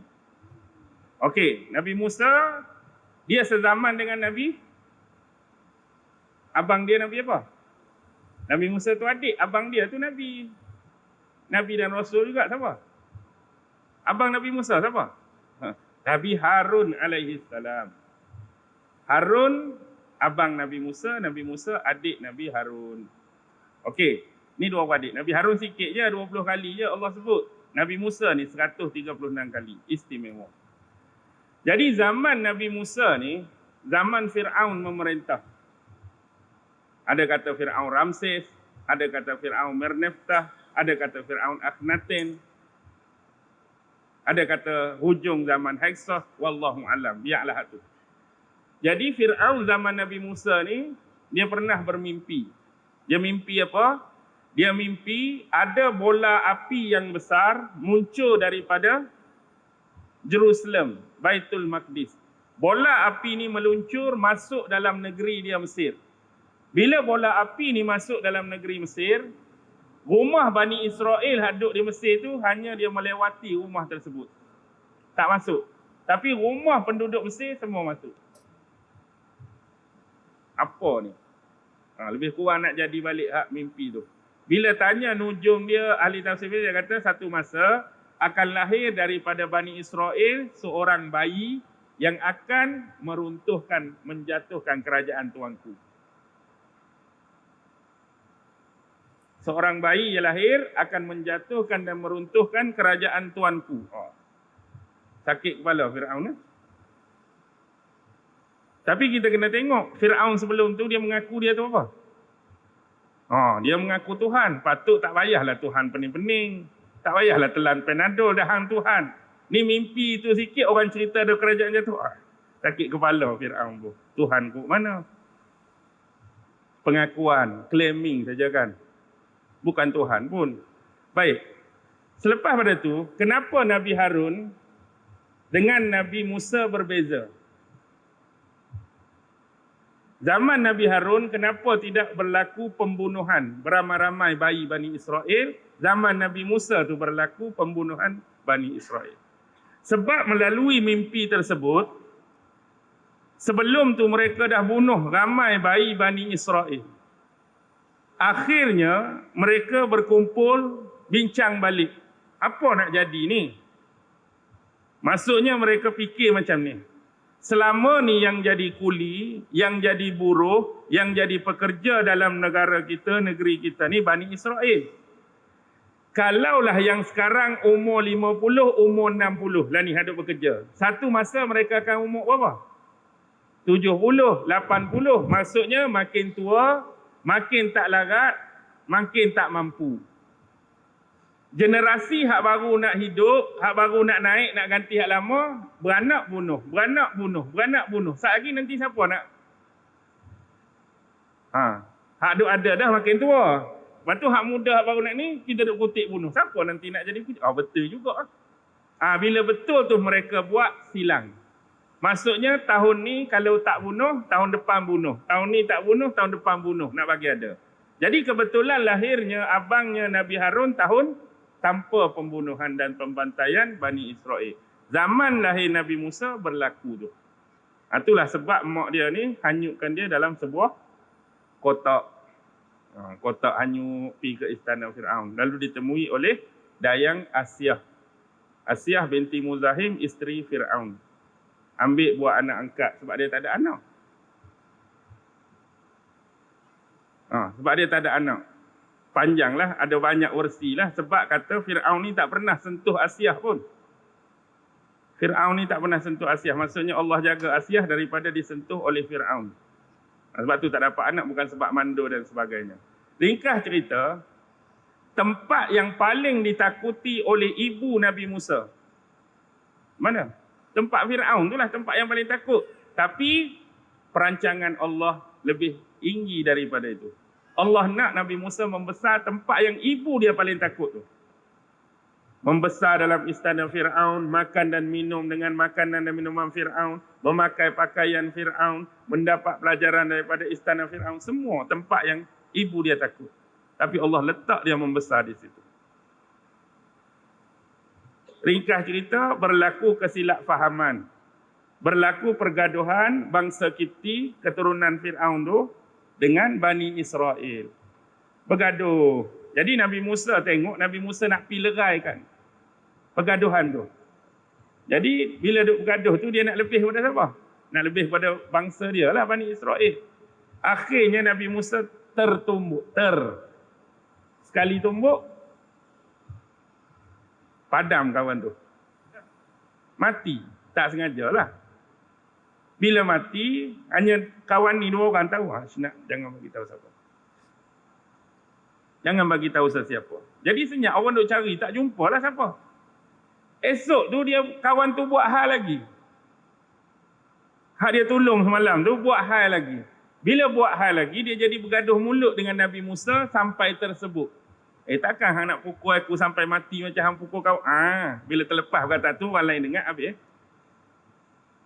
Hak kali kedua esok tu, takkan hang pun nak pukul aku macam hang pukul hak semalam. Tu keluar perkataan tu pecah. Jadi ada seorang menasihati dia supaya menuju ke Madian. Itu yang Nabi Musa pergi ke Madian. Bertemu pula dengan dua orang wanita. Yang masa tu tengah buat apa? Ambil air. Cebok air nak bagi ternakan mereka minum. Mereka tengok duk tunggu bawah pokok. Nabi Musa tanya, pasal apa kaum wanita duk tunggu bawah pokok? Kami ni kaum yang lemah. Kena tunggu geng lelaki dulu. Tapi biasanya hak geng lelaki yang awal tu air molek lagi, air jernih lagi. Tapi tinggal hak kami nanti air hak keruh-keruh dah lah. Sebab nak tolong, Nabi Musa pun pergi. Orang lain pun buka jalan tengok kawan ni tegak ke. Tolong bagi. Balik awal. Bila balik awal, bapak pula pelik. Selalu kita kata balik bukan jam macam ni. Bukan time macam ni. Pasal apa balik awal? Tadi ada seorang lelaki bantu kami. Selepas dia bantu, dia ada berdoa. Dia ucap macam ni. Jemput lelaki tu, man. Lalu dijemput lah. Tu siapa tu? Ada kata tu Nabi Syuaib. Ada kata tu nama dia Syuaib. Tapi bukan Nabi Syuaib yang lain. Wallahualam lah.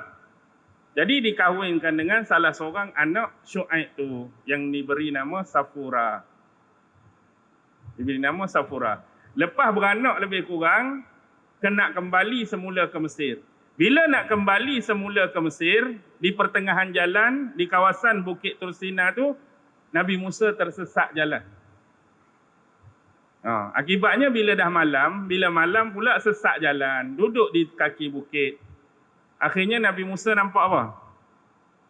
Punca api, macam ada nyalaan api atas bukit.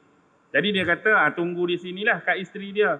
Abang pergi cari api tu. Kalau punca tu ada, nanti bila boleh bawa balik, kita boleh nyalakan api tu. Sekurang-kurangnya dapat bagi pencerahan pada kita dan dapat menghilangkan rasa sejuk. Nanti tunggu sini. Jadi Nabi Musa pun pergilah ikut punca api tu. Tapi apa yang berlaku? Dalam tafsir menyebut macam mana? Api tu bila ikut, dia lagi jauh. Macam dia bergerak. Tapi bila kita corner balik, dia ikut kita pula. Pusing balik, dia pergi balik pula. Kalau kita seorang-seorang lagu tu atas bukit, nak kata apa? Ikut dia, dia pergi. Ikut dia, dia pergi. Kita patah balik, dia ikut kita. Ni setan ni hantu lah kita ni, iblis ke apa. Jadi api itulah akhirnya sampai di satu lembah yang disebut Muqaddasi Tua. Lembah suci yang bernama Tua. Di sinilah Allah berbicara dengan Nabi Musa buat pertama kali. Ikhlak nak like, tanggalkan kedua selipar kamu. Sekarang kamu berada di lembah suci. Lepas tu Allah tanya, apa yang berada di tangan kanan kamu? Ini tongkat aku.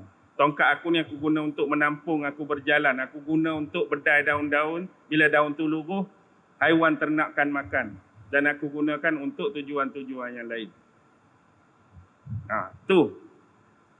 Tu ada akademik Islam yang guna ilmu psikologi berkaitan dengan peristiwa tu. Psikologi lagu mana? Yang Allah tanya pada Nabi Musa, apa yang berada di tangan kanan kamu? Apa benda di tangan kanan? Patut jawapan pun simple. Apa dia? Tongkat. Cukuplah Allah tanya apa benda. Tongkat. Tapi Nabi Musa dia lebih. Bukan setakat tongkat. Tongkat ni aku buat ni. Tongkat ni aku buat ni. Tongkat ni aku buat ni. Jadi dalam ilmu psikologi, sifat manusia ni, biasanya manusia akan menjawab lebih daripada apa yang ditanya. Dia suka sembang, dia suka bercakap. Contoh saya bagi Katakan jam saya ni jam Shopee RM20 ya. Ustaz, jam baru ke? Simple je orang tanya. Ustaz, jam baru ke? Patut jawab apa? Baru beli. Habis tu je orang tanya. Tapi hang tak tahu jam ni tak boleh beli di Malaysia. Jam ni dia start dah. Dia start nak cerita tu. Jam ni hanya boleh beli di kawasan Eropah sahaja. Jam ni kalau dalam laut dia boleh selam, cermin tak pecah, apa. Kalau gesek dengan batu pun tetap macam ni. Tu bla bla bla, habis 30 minit. Asalnya orang tanya apa? Jam baru ke Ustaz? Patut ya jam baru. Habis. Tapi suka dia cerita. Samalah konteks ni. Kemudian lempakkan. Bila lempak tongkat tu apa jadi? Jadi ular. Nabi Musa duduk situ ke nak lari? Dia stay duduk situ ke dia nak lari? Dia nak lari. Kerana takut pada ular tu. Tadi kamu sembang macam-macam. Tongkat aku lah gini-gini. Bila tongkat dia jadi ular, kamu pun nak lari dah. Nak lari dah. Nak habaq di situ apa?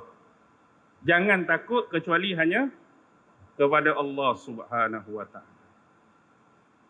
Kemudian nak bagi jadi tongkat balik, kena pegang bahagian mana? Tak ulat tu. Kena pegang bahagian antara rahang. Ulat tu duduk senggar tu, kena ambil tangan kawasan tu. Agak-agak lah kan. Biarlah, hujung ekor tak boleh ke? Tengah-tengah tak boleh ke? Tempat yang paling, kena pegang situ baru jadi tongkat balik. Lepas tu, masuk tangan, bercahaya. Dua mukjizat ni bawa pergi jumpa Fir'aun. Sesungguhnya dia telah melampaui batas. Lepas tu minta apa? Minta sebab mulut aku ni bicara tak lancar, lidah tak fasih, gagap-gagap. Jadi aku minta saudara aku ikut sekali. Siapa? Nabi Harun. Kerana bahasa dia lebih fasih, bahasa dia lebih lancar. Dan ada permintaan daripada Nabi Musa sendiri supaya Allah melantik Nabi Harun tu jadi Nabi. Hak lain, kita perhati hak lain tu semua Allah lantik-lantik. Ini permintaan. Jadi Allah mengabulkan permintaan Nabi Musa dengan melantik Harun jadi Nabi dan Rasul. Pilihlah dua orang ni. tunjuklah kepada Firaun. Tapi yang berbezanya, ular yang muncul ketika depan Firaun, saiz dia tak sama dengan hak mula-mula. Hak mula-mula tu lagi kecil, hak depan Firaun lagi besar. Agak-agak, kalau tak ada practicality atas bukit tu, apa perasaan Nabi Musa bila mula-mula nak lempar? Ni penting. Kita kata tak buat praktikal. Hak mula-mula tu, bawa tongkat tu, Allah pun perintahkan. Lempaklah depan Firaun. Agak-agak kita nak lempak ni bercampur bau kan. Kalau lempak ni, keting-keting tongkat tu juga tak jadi apa. Malu kat orang. Lah, sebab tak ada lagi hak sebelum tu contoh. Nak jadi apa? Tak tahu tongkat ni. Suruh lempak dah. Tapi kalau tak jadi apa-apa, malu. Ni sebab tahu dah. Dengan tenang lempak jadi pula. Tak puas hati, ajak berlawan hari lain. Nanti Firaun nak kumpul, ahli-ahli sihir dia pula. Tu panjang pula cerita. Kalau cerita ni lagi, Yahudi tak masuk lagi ni.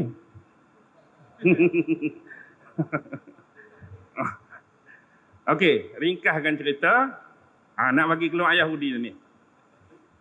Jadi zaman Firaun tu kita cerita dah tadi. Apa dia? Menyeberangi Laut Merah kan. Firaun mati dah dengan tentera dia. Bila menyeberangi Laut Merah, berjalanlah mereka nak menuju ke tempat yang dijanjikan. Banyak peristiwa yang berlaku di sini. Antaranya ialah, bila Nabi Musa dipanggil menghadap Allah di atas bukit Tursina, tinggal Bani Israel dekat Nabi Harun, bawah tu ada siapa? Samiri. Samiri buat apa? Samiri buat apa?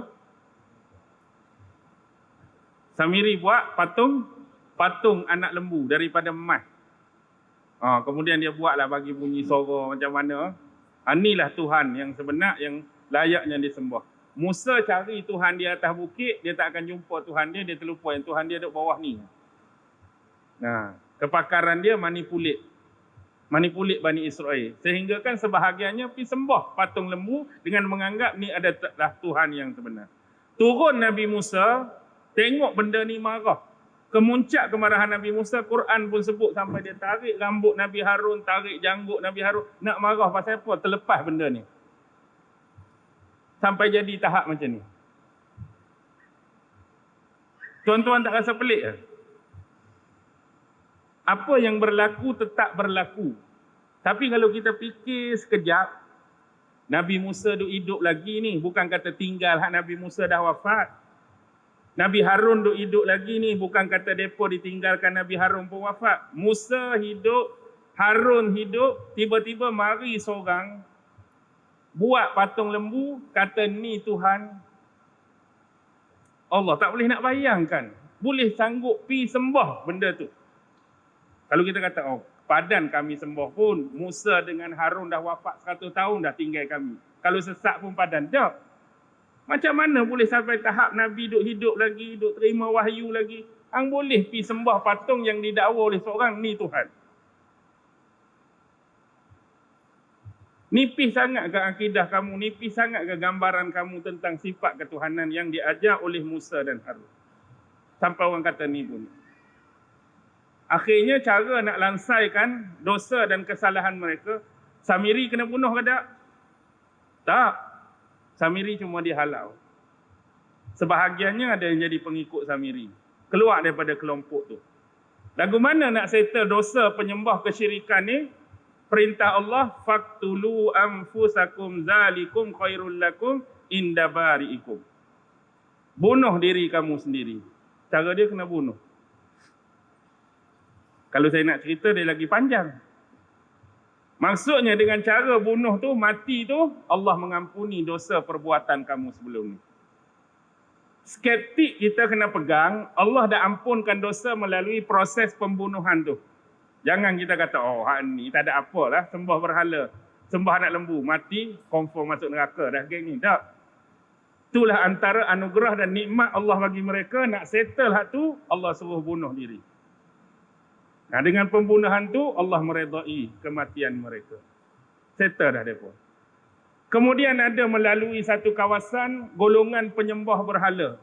Dan dia minta dengan Nabi Musa, suruh buat satu berhala pada mereka untuk disembah. Boleh fikir tak? Tengok orang sembah berhala nak suruh buat berhala. Dia nak sembah berhala pula. Lepas tu dilantik 70 orang nakib. 70 orang nakib ni dipanggil khusus naik ke atas bukit Tur Sina bersama Nabi Musa untuk melihat sendiri bagaimanakah wahyu diturunkan Allah kepada Nabi Musa. Oh, kita syok kalau dapat peluang macam ni. Nak tengok bagaimana bentuk wahyu diturunkan Allah pada Nabi. Hak ramai puluh-puluh ribu tu 70 orang saja hak layak.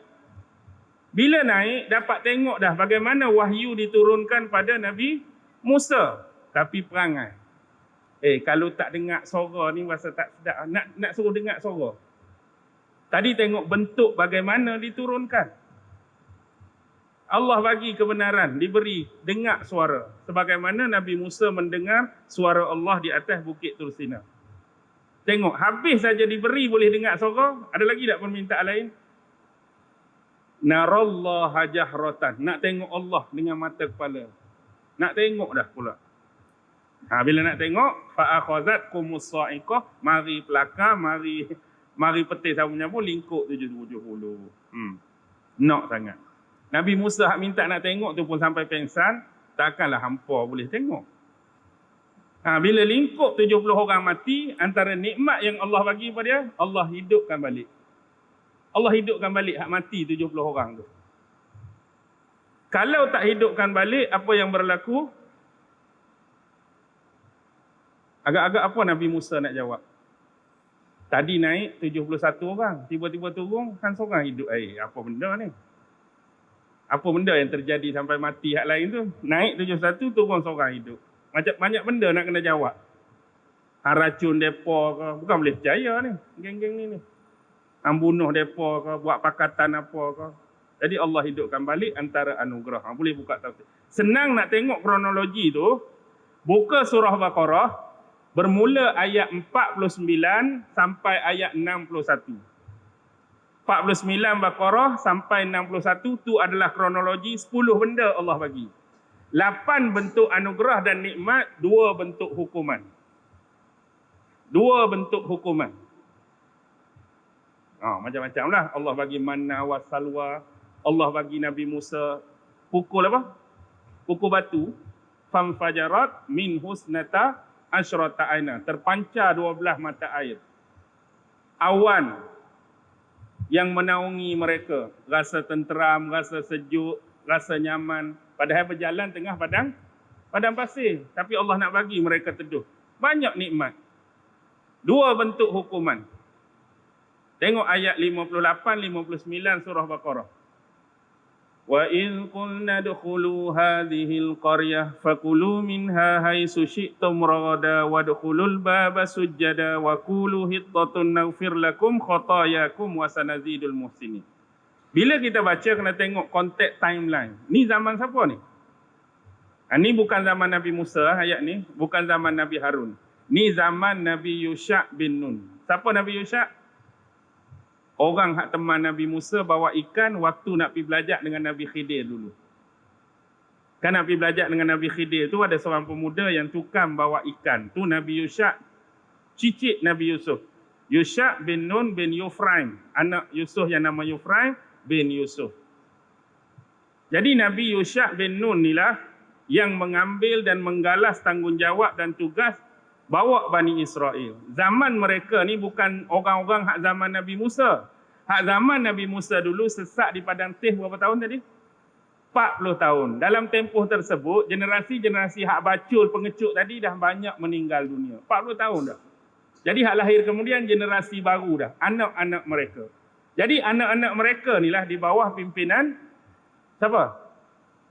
Nabi Yusha'. Nabi Harun mati di luar tanah yang dijanjikan. Nabi Musa pun mati di luar tanah yang dijanjikan. Tak ada masuk. Tengok kisah kematian Nabi Musa kan. Baca dalam hadis sahih. Asalnya Allah utuskan malaikat Israel. Ni dalam hadis hadis sahih. Turun jumpa dengan Nabi Musa. Cuma nak tanya, kamu ni nak mati mengikut waktu yang ditetapkan oleh Allah, atau kamu nak minta umur kamu ditangguhkan, dipanjangkan lagi. Jadi marilah turun Israel nak tanya dua soalan tadi. Kamu nak mati ikut waktu yang Allah tetapkan, nak minta ditangguhkan. Jadi Nabi Musa ni serabut dengan siapa? Serabut dengan siapa? Dengan Bani Israel itulah. Lepas tu mari pula tanya soalan nak mati bila. Boleh faham tak? Situasi keadaan. Kita duk pejabat, bos duk maki tak berhenti. Kawan-kawan duk sumpah, seranah tak berhenti. Balik buka pintu, bini tanya, abang agak abang nak mati bila? Makan penampak. Jadi apa yang berlaku? Nabi Musa tampak malaikat maut. Nabi Musa tampak Israel sehingga terkeluar biji mata dia. Dalam rupa manusia lah. Nampak, macam nak gelak ustaz, macam lucu ustaz. Buka hadis. Akhirnya malaikat tu naik balik, cerita ke Allah. Kamu ni hantar kepada aku orang yang nak mati, orang yang tak mau mati. Jadi Allah memperelokkan kembali mata malaikat, turun sekali lagi tanya dia. Pergi tanya sekali lagi. Maksudnya kalau nak mati ikut waktu yang Allah tetapkan, macam biasalah. Kalau nak tangguh, cari seekor lembu, duduk bahagian belakang lembu, lekapkan telapak tangan kamu pada bahagian punggung lembu tu. Okey, kita kata ni kulit lembu. Tangan 5 ni lekapkan bahagian punggung. Mana-mana bulu yang terkena pada satu tapak tangan ni, kiraan satu bulu tangguh 1 tahun. Agak-agak 5 tapak tangan ni berapa ribu bulu agak-agak. Banyak. Kalau nak minta tangguh, itulah 1 bulu 1 tahun. Tapi Nabi Musa pilih yang mana? Yang ditetapkan oleh Allah. Tu pun dia kata, sebab malu dengan perangai Bani Israel ni, aku nak mati di luar sempadan bumi yang dijanjikan sejauh lemparan batu. Maksudnya kita kata kalau ni sempadan, ni bumi yang dijanjikan, duduk atas sempadan, lempak batu. Sejauh lemparan, kalau nak mati itu. Ni cerita ni Nabi sebut dekat sahabat. Nabi kata, kalaulah sekarang kita berada di tempat tu, aku akan tunjukkan kepada kamu di manakah makam Nabi Musa AS yang berpasir berwarna kemerah-merahan. Kalau Lani duduk kat sana tu, aku akan tunjuk. Itulah sesat. Jadi anak-anak hak lahir kemudian ni dah ada semangat lain. Sebab apa? Kalau ikut perangai nenek moyang, kita akan tetap masih duduk situ. Duduk sesat situ, rugi masa. Jadi ada semangat. Jadi Nabi Yusyab pun bawa mereka keluar untuk berperang buat kali yang kedua. Tapi ada syarat dia. Panjang pula. Syarat dia, 3 golongan kena dikecualikan daripada peperangan. Pertama, hak baru kahwin. Tak boleh ikut peperangan. Yang kedua, hak baru mendirikan rumah. Maksudnya rumah duk bangun duk bangun tiang, atap tak pasang lagi. Ini pun tak payah. Yang ketiga, hak haiwan ternakan dia 2-3 hari lagi nak beranak. Ini tak payah ikut. Hak lain ikut. Agak-agak, kalau hak baru kahwin 2-3 hari masuk perang, otak dia fikir pasal apa? Duk fikir pasal bini baru kahwin. Lepas tu hak binatang nak beranak ni, binatang aku ni kalau beranak ni jantan ke perempuan, dia duk fikirlah selamat ke, hidup ke, berapa ekor ke. Lepas tu hak buat rumah, tak pasang atap lagi. Kalau mati ke aku, bila nak siap rumah ni macam-macam lah fikir. Itu secara logik akal kita. Tapi tak tahu kenapa 3 golongan ni dikecualikan, tengok dalam hadis. Akhirnya mereka masuk berperang. Sampai satu tahap mereka hampir memenangi peperangan sebab sudah ada jaminan daripada Allah. Tapi bila waktu tu adalah hari Jumaat selepas asar, sudah menjadi kebimbangan kepada Nabi Yusyab. Kenapa? Nak menang dah ni, tapi waktu tu Jumaat selepas asar. Apa yang akan berlaku? Bila matahari terbenam pada petang Jumaat tu, malam tu adalah malam Sabtu. Kena ingat. Malam Sabtu adalah hari Sabat, hari mulia, hari Minggu bagi orang Yahudi. Hanya layak untuk beribadah. Tak boleh bekerja dan buat benda lain selain ritual keagamaan. Apatah lagi hari Sabat dilarang menumpahkan darah, dilarang berperang, dilarang membunuh. Jadi kalau kita perang-perang ni, selepas asar ni matahari terbenam, kita tak boleh nak buat dah benda tu. Musuh boleh ke tak? Musuh boleh tikam kita, kita tak boleh tikam musuh. Musuh boleh tetak kita, kita tak boleh tetak musuh. Rugilah belah kita. Jadi Nabi Yusha berdoa, akhirnya apa yang jadi? Matahari berhenti bergerak atas doa Nabi Yusha.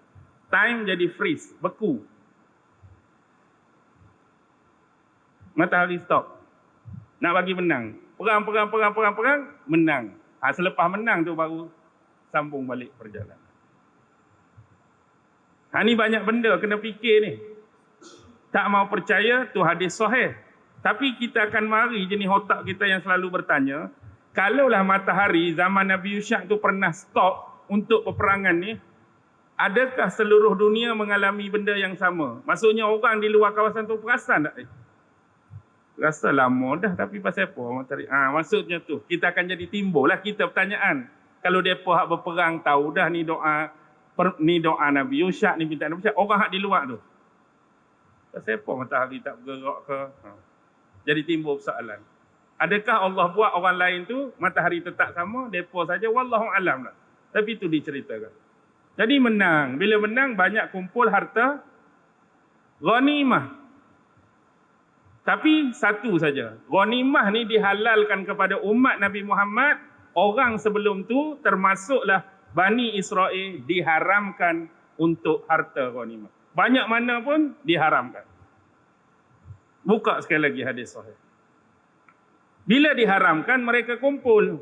Bila kumpul, apa yang berlaku? Selepas tu akan datang api suci. Api suci ni bentuk api yang melingkar, dia akan lingkar benda tu, dia akan bawa naik dan menghilang. Sama macam proses bagaimana Allah menerima Habil dan Qabil punya persembahan dulu. Habil dia persembahkan kambing yang gemuk-gemuk. Qabil mempersembahkan pertanian yang buruk-buruk nak membusuk. Jadi api yang sama datang. Ambil persembahan Qabil, buat naik. Api tu jenis tu jugalah yang nak buat naik harta ghanimah. Tapi bila api tu datang, duk pusing-pusing, tak naik-naik. Lalu Nabi Yusha perasan. Panggil semua kepala 12 Bani Israel, minta semua datang seorang-seorang bersalam dengan dia. Mari, ketua suku Raubin, salam. Okey, tak ada masalah. Syamun, tak ada masalah. Tiba-tiba panggil hak ni, salam, tangan jadi lekat. Tangan jadi lekat. Cerita dengan betul, cerita dengan jujur, kamu sembunyikan apa? Kamu sembunyikan apa? Baru tahu, rupanya dia ada menyembunyikan ketulan emas sebesar kepala lembu. Siapa-siapa pun tertarik kan, emas sebesar kepala lembu. Hari ni kepala lembu betul agak-agak berapa kilo? Bodoh-bodoh lah. Berapa kilo lembu betul? Lebih kurang berapa, Pak? 18 kilo. Emas 18 kilo hari ni agak-agak berapa? Harga. Maksudnya perasaan nak simpan tu ada. Bila simpan, letak tak jujur, letak tak penuh, api tu mari tak naik. Ambil balik hak kamu simpan, hak mana orang tu ambil, letak barulah naik. Dan lagi dia nak kenen-kenen. Mentang-mentang kita tak duduk zaman tu, duduk kutuk mereka tak. Kalau kita ada orang agak-agak tu nak, emas tak kepala lembu. Letak dalam beg juga rasa tak? Ni pun ban aiskrim hak kemalangan terbalik. Dan lagi 2-3 batang. Sambil-sambil dia tolong berbedai lagi aiskrim kita. Abaknya. Akhirnya dapatlah bumi yang dijanjikan. Tapi syarat nak masuk ayat tadi. Nak masuk tadi. Wa iz qulna dkhulu hazihil qaryah. Bila kamu masuk dalam bandar ni, fakulu min haitsu syi'tum ragadan. Makanlah apa saja yang kamu nak makan. Di mana-mana. Ikut sedap kamu. Tapi ingat. Apa dia? Wadkhulul baba sujjada. Masuklah melalui pintu kota dia, pintu gerbang dia dalam keadaan sujud. Mudah kan perintah tu kan? Masuk bila kamu berjalan, sujud. Bukan sujud macam kita sujud semayang. Tapi masuk sujud di sini dalam keadaan tunduk macam rukuk.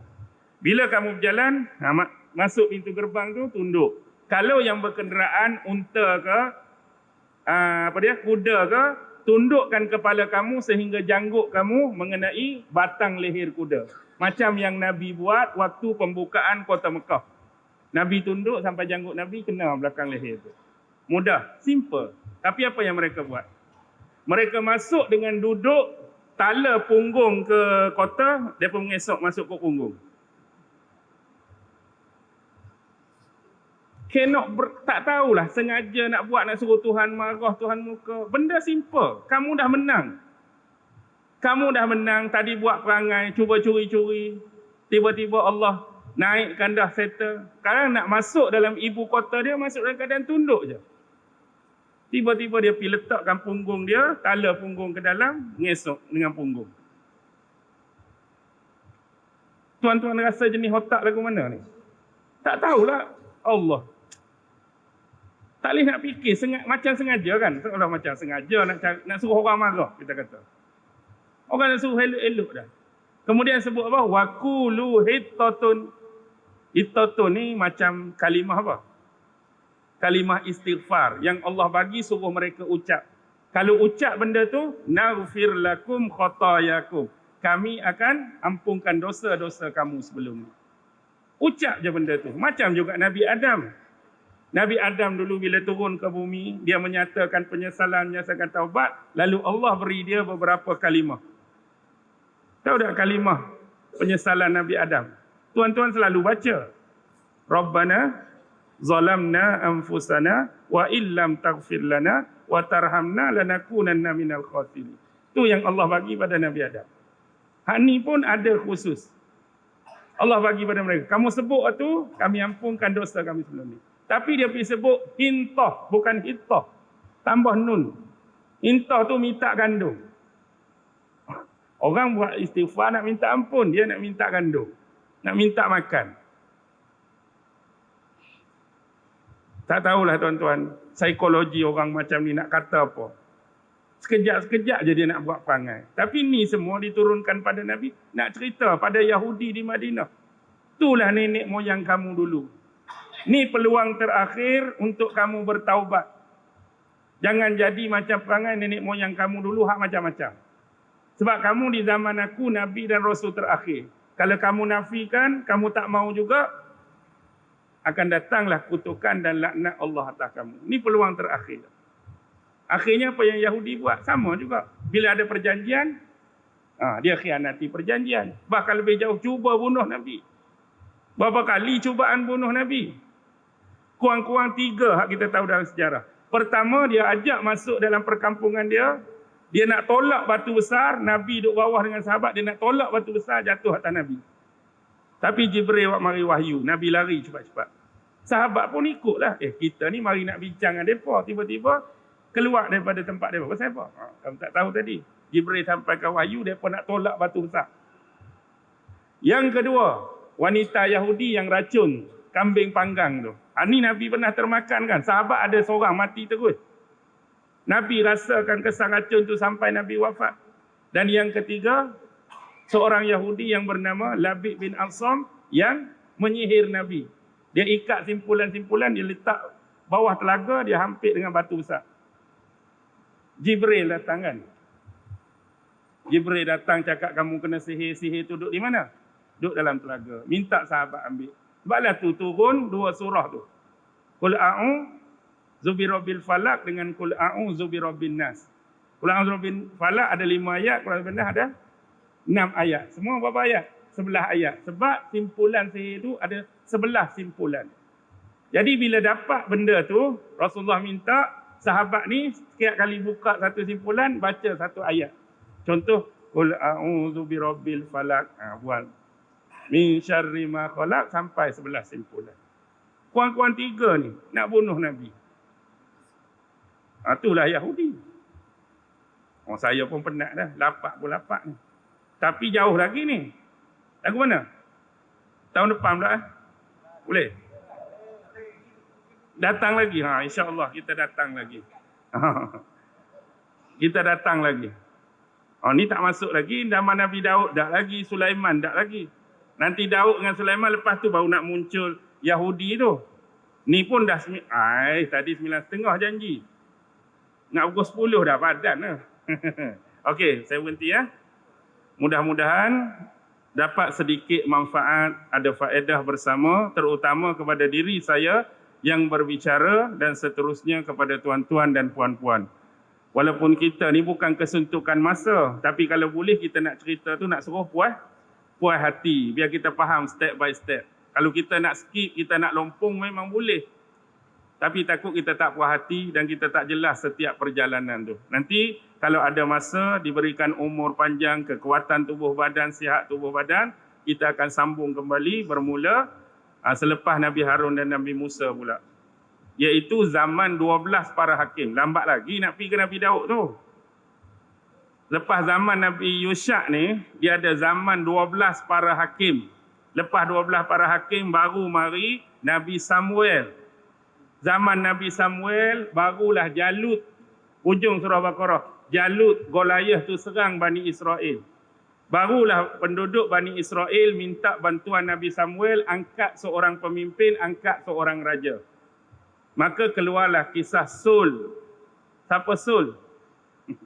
Saul dalam bahasa Inggeris, Saul dalam bahasa Taurat. Saul tu adalah Talut.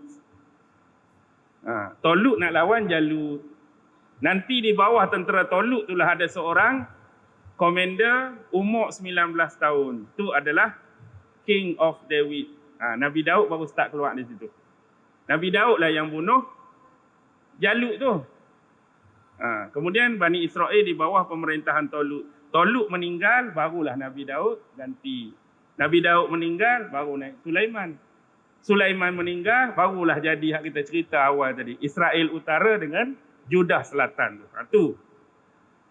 Baru start di situ. Dia ada panjang lagi tu. Orang ni serang, orang ni serang, orang ni serang. Sampai Nabi Isa. Sampai Nabi Isa pun tuan-tuan tak akan puas hati. Dia nak suruh sampai lah ni juga kan. Jadi kena ada berapa siri lagi? 2 siri lagi. Semangat tu. Okey, saya berhenti ya. Wabillahi taufiq wal hidayah. Wassalamualaikum warahmatullahi wabarakatuh.